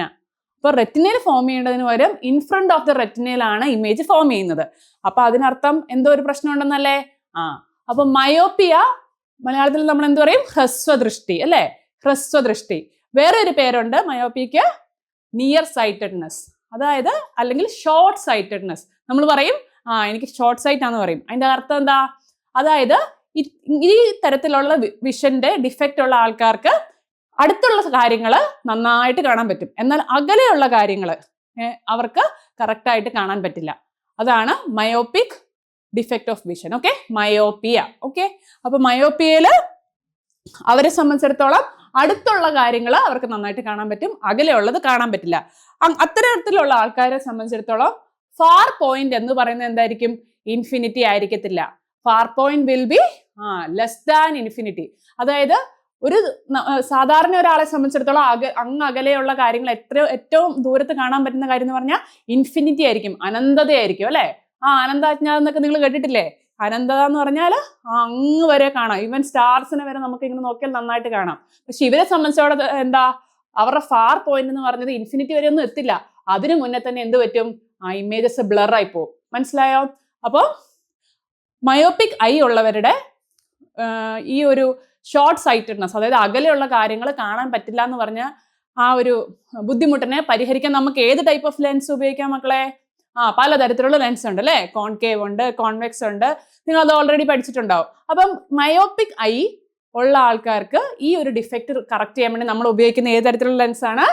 Concave lens. Okay, concave lens ഉപയോഗിച്ചാണ് നമ്മൾ മയോപ്പിയ കറക്റ്റ് ചെയ്യുന്നത്. കോൺകേവ് ലെൻസ് ഉപയോഗിച്ച് കഴിയുമ്പോൾ ശ്രദ്ധിച്ചേ, ഇവിടെ ലൈറ്റ് റേസ് കറക്റ്റ് ആയിട്ട് കോൺകേവ് ലെൻസിലൂടെ കടന്നു വിട്ട് അതിനുശേഷം ഐസിലെത്തി കറക്റ്റ് ആയിട്ട് ഇവിടെ നോക്കിക്കേ ഇമേജ് റെറ്റിനെ തന്നെ ഫോം ചെയ്തു. സോ മയോപ്പിയ എന്ന് വെച്ചാൽ എന്താണ്? Near sightedness or short sightedness. ഇത്തരത്തിലുള്ളവർക്ക് far point will be nearer than infinity. Okay, ഇൻഫിനിറ്റിയെക്കാളും നിയറർ ആയിട്ടുള്ള സ്ഥലത്ത് തന്നെ അവരുടെ കാഴ്ച ബ്ലർ ആയി പോകും. ഓക്കെ, അപ്പോൾ എങ്ങനെ കറക്റ്റ് ചെയ്യാം? Concave lens. So using concave lens we can rectify what? Myopia, ഹ്രസ്വദൃഷ്ടി. മനസ്സിലായോ മക്കളെ? ഇനി അടുത്തത് നോക്കിക്കേ, ഹൈപ്പർമെട്രോപ്പിയ. Myopia, hypermetropia. അപ്പൊ മയോപ്പിയ എന്തായിരുന്നു? ഹ്രസ്വദൃഷ്ടി. അപ്പൊ അതിന്റെ ഓപ്പോസിറ്റ് എന്തായിരിക്കും? ദീർഘദൃഷ്ടി. ഹൈപ്പർമെട്രോപ്പിയ എന്ന് പറഞ്ഞാൽ ദീർഘദൃഷ്ടി. എന്തായിരിക്കും അതിന്റെ വേറെ തരത്തിലുള്ള നാമങ്ങള്? ഇത് നിങ്ങൾക്ക് മാറി മറിച്ചൊക്കെ ചോദിക്കാം. അപ്പൊ മക്കളെല്ലാം കറക്റ്റ് ആയിട്ട് ഒരു ഓർഡറിൽ വേണം, ഇല്ല ഒന്ന് സീക്വൻസ് ആയിട്ട് വേണം ഓർത്തിരിക്കാൻ. ഇതിന് നമ്മൾ പറയുന്നത് ലോങ് സൈറ്റഡ്നെസ് എന്നാണ്. അതായത് ലോങ് സൈറ്റഡ്നെസ് എന്ന് വെച്ചാൽ എന്താ അല്ലെ, ഫാർ സൈറ്റഡ്നെസ്. അതിന്റെ അർത്ഥം ഇത്തരക്കാർക്ക് അകലെയുള്ള കാര്യങ്ങൾ നന്നായിട്ട് കാണാൻ പറ്റും, പക്ഷെ അടുത്തുള്ള കാര്യങ്ങൾ കാണാൻ പറ്റില്ല. മനസ്സിലായോ? അപ്പൊ ഇങ്ങനെയുള്ള ആൾക്കാർക്ക് ഹൈപ്പർ മെട്രോപ്പിയ എന്ന് നമ്മൾ പറയുന്നത്. ഹൈപ്പർ മെട്രോപ്പിയയുടെ കാര്യം നിങ്ങളൊന്ന് ശ്രദ്ധിച്ചേ. നേരത്തെ നമ്മൾ പഠിച്ച മയോപ്പിയയിൽ എങ്ങനെയായിരുന്നു? മയോപ്പിയയില് ഈ ഒരു ഇമേജ് എല്ലാവരും ഒന്ന് ശ്രദ്ധിച്ചേ. മയോപ്പിയയില് എങ്ങനെയായിരുന്നു? ഇമേജ് റെറ്റിനയിൽ ഫോം ചെയ്യേണ്ടതിന് പകരം എവിടെയായിരുന്നു ഫോം ചെയ്തത്? ഇൻ ഫ്രണ്ട് ഓഫ് ദ റെറ്റിനയാണ്. എന്നാൽ ഇവിടെയോ? ഇവിടെ നിങ്ങൾക്ക് കാണാൻ പറ്റും, റെറ്റിനയുടെ പുറകിൽ അല്ലെങ്കിൽ ബിഹൈൻഡ് ദ റെറ്റിന ആയിരിക്കും എന്ത് ഫോം ചെയ്യുന്നത്? ഇമേജ് ഫോം ചെയ്യുന്നത്. ഹൈപ്പർ മെട്രോപ്പിയ ഐ ഉള്ള ഒരാളെ സംബന്ധിച്ചിടത്തോളം. അപ്പോൾ ഇതിങ്ങനെ നമുക്ക് കറക്റ്റ് ചെയ്യാന്നുള്ളതാണ്. അപ്പൊ ഇത്തരക്കാരുടെ ഒരു പ്രത്യേകത എന്ന് പറഞ്ഞാൽ ഓൾറെഡി പറഞ്ഞു മിസ്, എന്താ അടുത്തുള്ള കാര്യങ്ങൾ കാണാൻ പറ്റില്ല എന്ന്. അപ്പോൾ ഇങ്ങനത്തെ പ്രശ്നമുള്ള ആൾക്കാർക്ക് നിയർ പോയിന്റ് എന്ന് വെച്ചാൽ എന്താ? ഏറ്റവും അടുത്ത് അല്ലെ. അപ്പൊ അവർക്ക് എന്ന് പറഞ്ഞാൽ നിയർ പോയിന്റ് 25 സെന്റിമീറ്ററിനേക്കാളും കുറവായിരിക്കും. ഒരു നോർമൽ ഐ വിഷൻ ഉള്ള ഒരാൾക്ക് നിയർ പോയിന്റ് എന്ന് പറഞ്ഞാൽ 25 സെന്റിമീറ്റർ ആയിരിക്കും. അതായത് ഏറ്റവും അടുത്തുള്ള ഒരു വസ്തു. ഇപ്പൊ നിങ്ങൾ ഉറങ്ങുകയാണോ, ചിലപ്പോൾ നിങ്ങളിങ്ങനെ ബുക്ക് ഇങ്ങനെ കണ്ണയിലൊക്കെ വെച്ചിട്ടൊക്കെ ഉറങ്ങുന്ന പിള്ളേരുണ്ട് അല്ലേ. മിസ് ചുമ്മാ പറഞ്ഞാ, നിങ്ങളെ പറ്റിയല്ല കേട്ടോ. അപ്പൊ അങ്ങനെ നമ്മൾ അറിയാതെ ചിലപ്പം നമ്മുടെ പാരന്റ്സിനെയൊക്കെ പറ്റിക്കാൻ നിങ്ങൾ അങ്ങനെ ചെയ്യാറുണ്ട്. പക്ഷെ ശരിക്കും നിങ്ങൾ ഇത്രയും അടുത്ത് വെച്ചാൽ നിങ്ങൾക്ക് കാണുമോ എന്തെങ്കിലും? ഇല്ല. മിനിമം ഒരു 25 സെന്റിമീറ്റർ എങ്കിലും ഡിസ്റ്റൻസിൽ പിടിച്ചാലേ നിങ്ങൾക്ക് കറക്റ്റ് ആയിട്ടൊരു സാധനം കാണാൻ പറ്റുള്ളൂ അല്ലേ. വ്യക്തമായി ക്ലാരിറ്റിയോടെ കാണാൻ പറ്റുള്ളൂ. പക്ഷെ ഹൈപ്പർ മെട്രോപ്പിക് ഐ ഉള്ള ആൾക്കാരെ സംബന്ധിച്ചിടത്തോളം എന്താണ്? അവരുടെ നിയർ പോയിന്റ് എന്ന് പറഞ്ഞാൽ 25 സെന്റിമീറ്ററിനേക്കാളും കൂടുതലായിരിക്കും. അവർക്ക് 25 സെന്റിമീറ്ററിൽ വെച്ചാലും അവർക്ക് അത്രയും നന്നായിട്ട് കാണാൻ പറ്റില്ല. കുറച്ചും കൂടെ നീക്കി അങ്ങോട്ട് പിടിച്ചാൽ മാത്രമേ എന്ത് കാണാൻ പറ്റുള്ളൂ? അവർക്ക് അടുത്തുള്ള വസ്തുക്കൾ നന്നായിട്ട് കാണാൻ പറ്റുള്ളൂ. So for people with hypermetropic eye, എന്താണ് ഹൈപ്പർ മെട്രോപ്പിയ ഐ ഉള്ള ആൾക്കാർക്ക് near point will be more than 25 centimetre. അവർക്ക് നിയർ പോയിന്റ് 25 സെന്റിമീറ്റർ ആയിരിക്കത്തില്ല. ഓക്കെ, അപ്പൊ എങ്ങനെയാണ് നമുക്ക് ഹൈപ്പർ മെട്രോപ്പിക് ഐ ഉള്ളതിന്റെ കറക്ഷൻ നടത്താൻ പറ്റുക? അതായത് റെറ്റിനയുടെ പുറകിൽ ഫോം ചെയ്യുന്ന ഇമേജിനെ നമുക്ക് തിരിച്ച് എങ്ങോട്ട് കൊണ്ടുവരണം മക്കളെ? ഇപ്പൊ നിങ്ങള് ഇടയ്ക്ക് നിങ്ങൾക്ക് ഫോക്കസ് വിട്ടു പോകുന്നുണ്ടാവും. പക്ഷെ തിരിച്ചു കൊണ്ടുവരാനാണ് നമ്മൾ എന്താ അവോധയിൽ നിങ്ങൾക്ക് ഇങ്ങനെ വൺ ഷോട്ട് സീരീസ് ഒക്കെ തരുന്നേ അല്ലേ. ചാപ്റ്റർ മുഴുവൻ ഒന്നും കൂടെ ഒന്ന് പഠിച്ച് തിരിച്ചു വരാൻ വേണ്ടിയിട്ട്. അതുപോലെ തിരിച്ച് നമ്മുടെ റെറ്റിനയിലേക്ക് തന്നെ കൊണ്ടുവരണം. ആരെ? നമ്മുടെ ഇമേജിനെ. അപ്പൊ അതിനു വേണ്ടി നമ്മൾ എന്തുപയോഗിക്കും? Convex lens. Okay, so convex lens ഉപയോഗിച്ചിട്ടാണ് ഹൈപ്പർ മെട്രോപ്പിക് ഐയുടെ ഡിഫക്റ്റിനെ നമ്മൾ തിരുത്തുന്നത്. ഒരു കോൺവെക്സ് ലെൻസ് ആണ് നമ്മൾ ഉപയോഗിക്കുന്നതെങ്കിൽ, കണ്ണടയാണ് ഉപയോഗിക്കുന്നതെങ്കിൽ അതിലൂടെ പ്രകാശം കടന്നു വന്ന് നമ്മുടെ കണ്ണിലേക്ക് കയറി അതിന് ശേഷം എന്ത് പറ്റും? ഈ ലൈറ്റ് റേസിനെ എല്ലാം ഫോക്കസ് ചെയ്ത് തിരിച്ച് റെറ്റിനയിൽ തന്നെ പിന്നെയും ഇമേജ് പതിപ്പിക്കും. മനസ്സിലായോ മക്കളെ? അപ്പൊ ഹൈപ്പർ മെട്രോപിക് ആയി നമ്മൾ എങ്ങനെ തിരുത്തും, ഇല്ല എങ്ങനെയാണ് നമ്മൾ അതിനെ റെക്ടിഫൈ ചെയ്യുന്നത്? എങ്ങനെയാണ്? ദീർഘദൃഷ്ടിയുള്ളവർക്ക് നമ്മൾ കോൺവെക്സ് ലെൻസ് ഉപയോഗിച്ചിട്ടാണ് നമ്മൾ അത് കറക്റ്റ് ചെയ്യുന്നത്. മറക്കരുത്, നിയർ പോയിന്റ് 25 സെന്റിമീറ്ററിൽ കൂടുതലായിരിക്കും. ഇത്തരത്തിലുള്ളവർക്ക് എന്താണ്, അകലെയുള്ള കാര്യങ്ങൾ നന്നായിട്ട് കാണാൻ പറ്റും, അടുത്തുള്ള കാര്യങ്ങൾ കാണുന്നതിലാണ് പ്രശ്നമുള്ളത്. അപ്പം മാറിപ്പോവില്ലല്ലോ. Myopia, hypermetropia. ഒന്ന് ഷോർട്ട് സൈറ്റ്, ഒന്ന് ലോങ് സൈറ്റ്. ഷോർട്ട് സൈറ്റ് എന്ന് വെച്ചാൽ എന്താ? ഷോർട്ട് സൈറ്റിലുള്ള അടുത്തുള്ള കാര്യങ്ങൾ കാണാം, അകലെയുള്ളത് കാണത്തില്ല. ഹൈപ്പർ മെട്രോപ്പിയ എന്ന് വെച്ചാൽ എന്താ? ലോങ് സൈറ്റ്, അകലെയുള്ള കാര്യങ്ങൾ കാണാം, അടുത്തുള്ളത് കാണാൻ പറ്റത്തില്ല. മനസ്സിലായല്ലോ? അപ്പം മയോപ്പിയ ഐ ഉള്ളവർ എങ്ങനെയാണ് കറക്റ്റ് ചെയ്യുക മക്കളെ? മയോപ്പിക് ഐ ഉള്ളവര് എന്തുപയോഗിച്ചാ? കോൺകേവ് ലെൻസ് ഉപയോഗിച്ച് ചെയ്യും. അപ്പൊ നമ്മുടെ കോൺവെക്സ് ലെൻസ് എവിടെ ഉപയോഗിക്കുന്നത്? ഹൈപ്പർ മെട്രോപ്പിയല്. ഓക്കെ ആണോ? ഇനി അടുത്ത് നോക്ക്. നമ്മുടെയൊക്കെ ഗ്രാൻഡ് പാരൻസ് അല്ലേ, ഇപ്പം നമ്മുടെ വീട്ടിലുള്ള അച്ചാച്ചനോ അമ്മച്ചിയൊക്കെ പറയുന്നേക്കാം, കണ്ണട എന്തേ കാണുന്നില്ല, പക്ഷെ ലാസ്റ്റ് എവിടെ തന്നെ ആയിരിക്കും കണ്ണട. നമുക്കും പറ്റാറുണ്ട് അല്ലേ? അവരുടെ തല തന്നെ ഇരിപ്പുണ്ടാവും. അപ്പൊ അത് മറവി രോഗം കൊണ്ട്. പക്ഷെ ഇവിടെ നമ്മൾ പറയുന്നത് എന്താ? പ്രസ് ബയോപ്പിയ, അതായത് പ്രായമായ ആളുകളിൽ കാണുന്നത്. It is called as far sightedness which occur in the age. Okay, old ഏജിൽ വരുന്ന ദീർഘദൃഷ്ടിയാണ് എന്ത് നമ്മൾ പറയുന്ന presbyopia. Presbyopia main ആയിട്ട് ഉണ്ടാവാനുള്ള കാരണം എന്താണ്? നമുക്കറിയാം, നമ്മൾ പ്രായമാകുമ്പോൾ നമ്മുടെ ശരീരത്തിൽ പല മാറ്റങ്ങളും സംഭവിക്കുന്നുണ്ട് അല്ലേ? അപ്പൊ അതുപോലെ സിലിയറി മസിൽസ് വീക്ക് ആവും. എന്താണ് ഈ സിലിയറി മസിൽസ്? നമ്മുടെ കണ്ണിന്റെ സമജ്ഞന ക്ഷമത, പവർ ഓഫ് അക്കോമഡേഷൻ നമ്മൾ പഠിച്ചായിരുന്നോ? അതായത് ഏത് ദൂരത്തിലും, അടുത്താണെങ്കിലും അകലെയുള്ള വസ്തുക്കളെ ഒരേപോലെ നന്നായിട്ട് കാണാൻ പറ്റണം. അതിനെയാണ് എന്ത് മക്കളെ നമ്മൾ പറയുന്നേ? എന്തായിരുന്നു? ഒന്ന് കമന്റ് ചെയ്തേ. Power of accommodation. So power of അക്കോമഡേഷനെ നമ്മുടെ ലെൻസിൽ, ഐ ലെൻസ് കൺട്രോൾ ചെയ്യുന്ന എന്തിന്റെ ബേസിസിലാ? ഈ സീലിയറി മസിൽസിന്റെ ബേസിസിലാ. സീലിയറി മസിൽസ് ഇങ്ങനെ കോൺട്രാക്ട് ചെയ്യും, എക്സ്പാൻഡ് ചെയ്യും. അതിനനുസരിച്ചാണ് കണ്ണിന്റെ ഒക്കെ മൂവ്മെന്റിനെ നമ്മൾ ഐ ലെൻസ് നിയന്ത്രിക്കുന്നത് അല്ലേ? അപ്പൊ സിലിയറി മസിൽസ് പ്രായമാവുന്നതോറും എന്ത് പറ്റും? വീക്കായി വരും. അപ്പൊ എന്ത് പറ്റും? ഈ സിലിയറി മസിൽസ് ഇങ്ങനെ ക്ഷയിക്കുന്നതുകൊണ്ട് തന്നെ അവർക്ക് പ്രായം കൂടുന്തോറും ഈ ഒരു ഫാർ സൈറ്റഡ്നെസ് വരും. അതായത് ഏജ് ആകുമ്പോൾ നമുക്ക് അകലെയുള്ള വസ്തുക്കൾ കാണാം, പക്ഷെ അടുത്തുള്ള വസ്തുക്കൾ കാണാൻ പറ്റില്ല. ഇതിനകത്ത് കണ്ടോ, നമ്മുടെ അപ്പച്ചൻ ഇങ്ങനെ ഒരു മൊബൈൽ പിടിച്ചിരിക്കുകയാണ്, പക്ഷെ അടുത്തൊക്കെയാണ് പിടിച്ചിരിക്കുന്നത്, എന്നാൽ പോലും കാണാൻ പറ്റുന്നില്ല അല്ലെ? അപ്പം നിയർ പോയിന്റ് അങ്ങനെയുള്ള ആൾക്കാരെ സംബന്ധിച്ചും എന്ത് തന്നെയായിരിക്കും? More than 25 centimetre. ഓക്കെ, അപ്പൊ പ്രസ് ബയോപ്പിയും ഒരു തരത്തിലുള്ള ഹൈപ്പർ മെട്രോപ്പിയ തന്നെയാണ്. അപ്പൊ ഇതിനു വേണ്ടിയിട്ടും നമുക്ക് റെക്ടിഫൈ ചെയ്യുന്ന കാര്യങ്ങൾ ഉപയോഗിക്കാവുന്നതാണ്. മനസ്സിലായല്ലോ? Okay, so myopia, hypermetropia, presbyopia. 3 ഓർക്കൂലോ? മറന്നു പോകൂലല്ലോ എല്ലാരും? ഓക്കെ, ശരി മക്കളെ. അപ്പൊ ഞാൻ അടുത്ത് നിങ്ങൾ പലതരത്തിലുള്ള പൊല്യൂഷൻ കണ്ടിട്ടുണ്ട് അല്ലെ? ഒന്ന് ഏതൊക്കെയാണെന്നൊന്ന് പറഞ്ഞേ. ഒന്ന് എന്താണ്? Air pollution. പിന്നെ രണ്ടാമത്തെ എന്താണ്? പിന്നെ വാട്ടർ പൊല്യൂഷൻ. പിന്നെ മൂന്നാമത്തെ air, water, soil pollution. Okay, ഈ 3 പേരെ നിങ്ങൾക്ക് നന്നായിട്ട് അറിയാം അല്ലെ? ഈ മൂവർ സംഘത്തെ നിങ്ങൾക്ക് അറിയാം അല്ല? അത് കഴിഞ്ഞും വേറെ പല പൊല്യൂഷനും ഉണ്ട് അല്ലെ? നമ്മളിപ്പോ പഠിക്കുന്ന ചാപ്റ്ററിലെ മെയിൻ താരം ആരാ? നമ്മുടെ ലൈറ്റ് അല്ലെ? ഇപ്പൊ ലൈറ്റ് പൊല്യൂഷൻ എന്ന് പറഞ്ഞൊരു പൊല്യൂഷൻ ഉണ്ട്. അതിപ്പോ എന്താന്ന് നിങ്ങൾ വിചാരിക്കും അല്ലെ? ലൈറ്റ് കൊണ്ടുണ്ടാകുന്ന പൊല്യൂഷൻ, അത് തന്നെയാണ് ലൈറ്റ് പൊല്യൂഷൻ അല്ലെ? അപ്പൊ എന്താണ് ഈ ലൈറ്റ് പൊല്യൂഷൻ? നമ്മൾ രാത്രിയിലൊക്കെ നടന്നു പോകുമ്പോൾ നമുക്കറിയാം അല്ലെ, ഭയങ്കര നമ്മുടെ കണ്ണിന് ഇടിവെട്ട് കളർന്നൊക്കെ നമ്മൾ പറയില്ലേ? ഇപ്പൊ നമ്മളൊരു DJ പാർട്ടിക്ക് പോയി, ഇല്ലെ നമ്മളൊരു ഉത്സവത്തിന് പോയി, ഇല്ലെ നമ്മളൊരു പെരുന്നാളിന് പോയി, ഇവിടെയൊക്കെ പോകുമ്പോൾ നമുക്ക് മനസ്സിലാവും ഭയങ്കര ലൈറ്റ്സ് ആണ്. അല്ലെങ്കിൽ എന്താണ്, നോർമലി തന്നെയാണെങ്കിലും വീടുകളിലൊക്കെ ഭയങ്കര പ്രകാശമോ ആവശ്യത്തിലധികം അല്ലെ? ഒന്ന് നമ്മൾ ഇലക്ട്രിസിറ്റി കളയുന്നുണ്ട്, അതുപോലെ തന്നെ എന്താണ്, അനാവശ്യമായിട്ട് ലൈറ്റ് എനർജിയും നമ്മൾ കളയാണ് അല്ലെ? അപ്പം നമുക്കറിയാം മഞ്ഞ മഞ്ഞ മഞ്ഞ മഞ്ഞ ബൾബുകൾ മിന്നി മിന്നി മിന്നി മിന്നി കത്തുമ്പോൾ. ഇത് കത്തുന്നതിന് കുഴപ്പമില്ല, പക്ഷെ കൂടുതലായിട്ട് കത്തിച്ചാൽ അത് പൊല്യൂഷൻ അല്ലേ മക്കളെ? അപ്പൊ അത് എന്താണ്, നിയന്ത്രിക്കണം നമ്മളല്ലേ? അപ്പൊ ലൈറ്റ് പൊല്യൂഷൻ എന്ന് പറയും, ഓവറായിട്ടുള്ള ലൈറ്റ് കാരണം ഉണ്ടാവുന്ന പൊല്യൂഷൻ. അപ്പൊ നോക്കിക്കേ, പ്രത്യേകിച്ച് രാത്രി കാലങ്ങളാണ് നമുക്കിതിന് പ്രശ്നം വരുന്നത് അല്ലെ? രാത്രിയിൽ ചുറ്റും ഇരുട്ടായിരിക്കും. അപ്പൊ ഇങ്ങനത്തെ ലൈറ്റ്സ് വരുമ്പോൾ എന്താ പ്രശ്നം? പ്രത്യേകിച്ച് രാത്രിയിൽ നൈറ്റ് ഡ്രൈവിംഗ് ചെയ്യുന്ന ആൾക്കാർക്ക്, ഡ്രൈവിംഗ് നൈറ്റിൽ ചെയ്യുന്ന ആൾക്കാർക്ക് ഈ ഓവറായിട്ട് ലൈറ്റ്സ് വരുമ്പോൾ എന്താണ്, അവരുടെ കോൺസെൻട്രേഷൻ പോവാനും അതുപോലെ തന്നെ അപകടങ്ങൾ ഉണ്ടാവാനും ചാൻസ് ഉണ്ട്. അതുപോലെ എന്താണ്, രാത്രിയിൽ ഇര പിടിക്കുന്ന ജീവികളുണ്ട് അല്ലെ? അവരെ നമ്മൾ എന്താ പറയാ? Nocturnal species. നൊക്ടേണൽ എന്ന് വെച്ചാൽ എന്താ? രാത്രിയിൽ ഉള്ളത് related to night. Okay, nocturnal species. Okay, nocturnal സ്പീഷ്യസിന് എന്ത് പറ്റും? അവർക്കും ഇങ്ങനെ രാത്രിയിൽ അമിതമായ ലൈറ്റുകൾ ഉള്ളത് അവരുടെ കണ്ണിനും എന്ത് പറ്റും? വിഷന് ബ്ലർ ആക്കാൻ ചാൻസ് ഉണ്ട്. അതുപോലെ തന്നെ വേറെ എന്താ നമുക്ക് പറയാൻ പറ്റുക? രാത്രിയിൽ ഇര പിടിക്കുന്ന സ്പീഷ്യസുകളൊക്കെ ഇല്ലേ? ഇപ്പൊ എന്താണ്, ബാറ്റും ഔളും ഇവരൊക്കെ രാത്രിയിൽ ഇര പിടിക്കാൻ ഇറങ്ങുന്നവരാണ് അല്ലേ? അപ്പൊ അങ്ങനത്തെ സ്പീഷ്യസിന് പ്രിഡേറ്റർ എന്ന് പറയും അല്ലേ? പ്രിഡേറ്റർ സ്പീഷ്യസിന് എന്താണ്, ലൈറ്റ് പൊല്യൂഷൻ ഉണ്ടാവുന്ന കാരണം വളരെയധികം ബുദ്ധിമുട്ടുകൾ ഉണ്ടാവും. അതുപോലെ നമുക്കറിയാം മൈഗ്രേറ്ററി ബേർഡ്സ് ഉണ്ട്. ഒരു സ്ഥലത്ത് നിന്ന് മറ്റൊരു സ്ഥലത്തേക്ക് പല ആവശ്യങ്ങൾക്ക് വേണ്ടി, ഒന്നെങ്കിൽ ഫുഡിനായിരിക്കാം, അല്ലെ ഷെൽട്ടറിന് വേണ്ടിയായിരിക്കാം പോകുന്ന മൈഗ്രേറ്ററി ബേർഡ്സ് ഉണ്ട്. ദേശാടന പക്ഷികൾ എന്നൊക്കെ നമ്മൾ പറയാം അല്ലേ?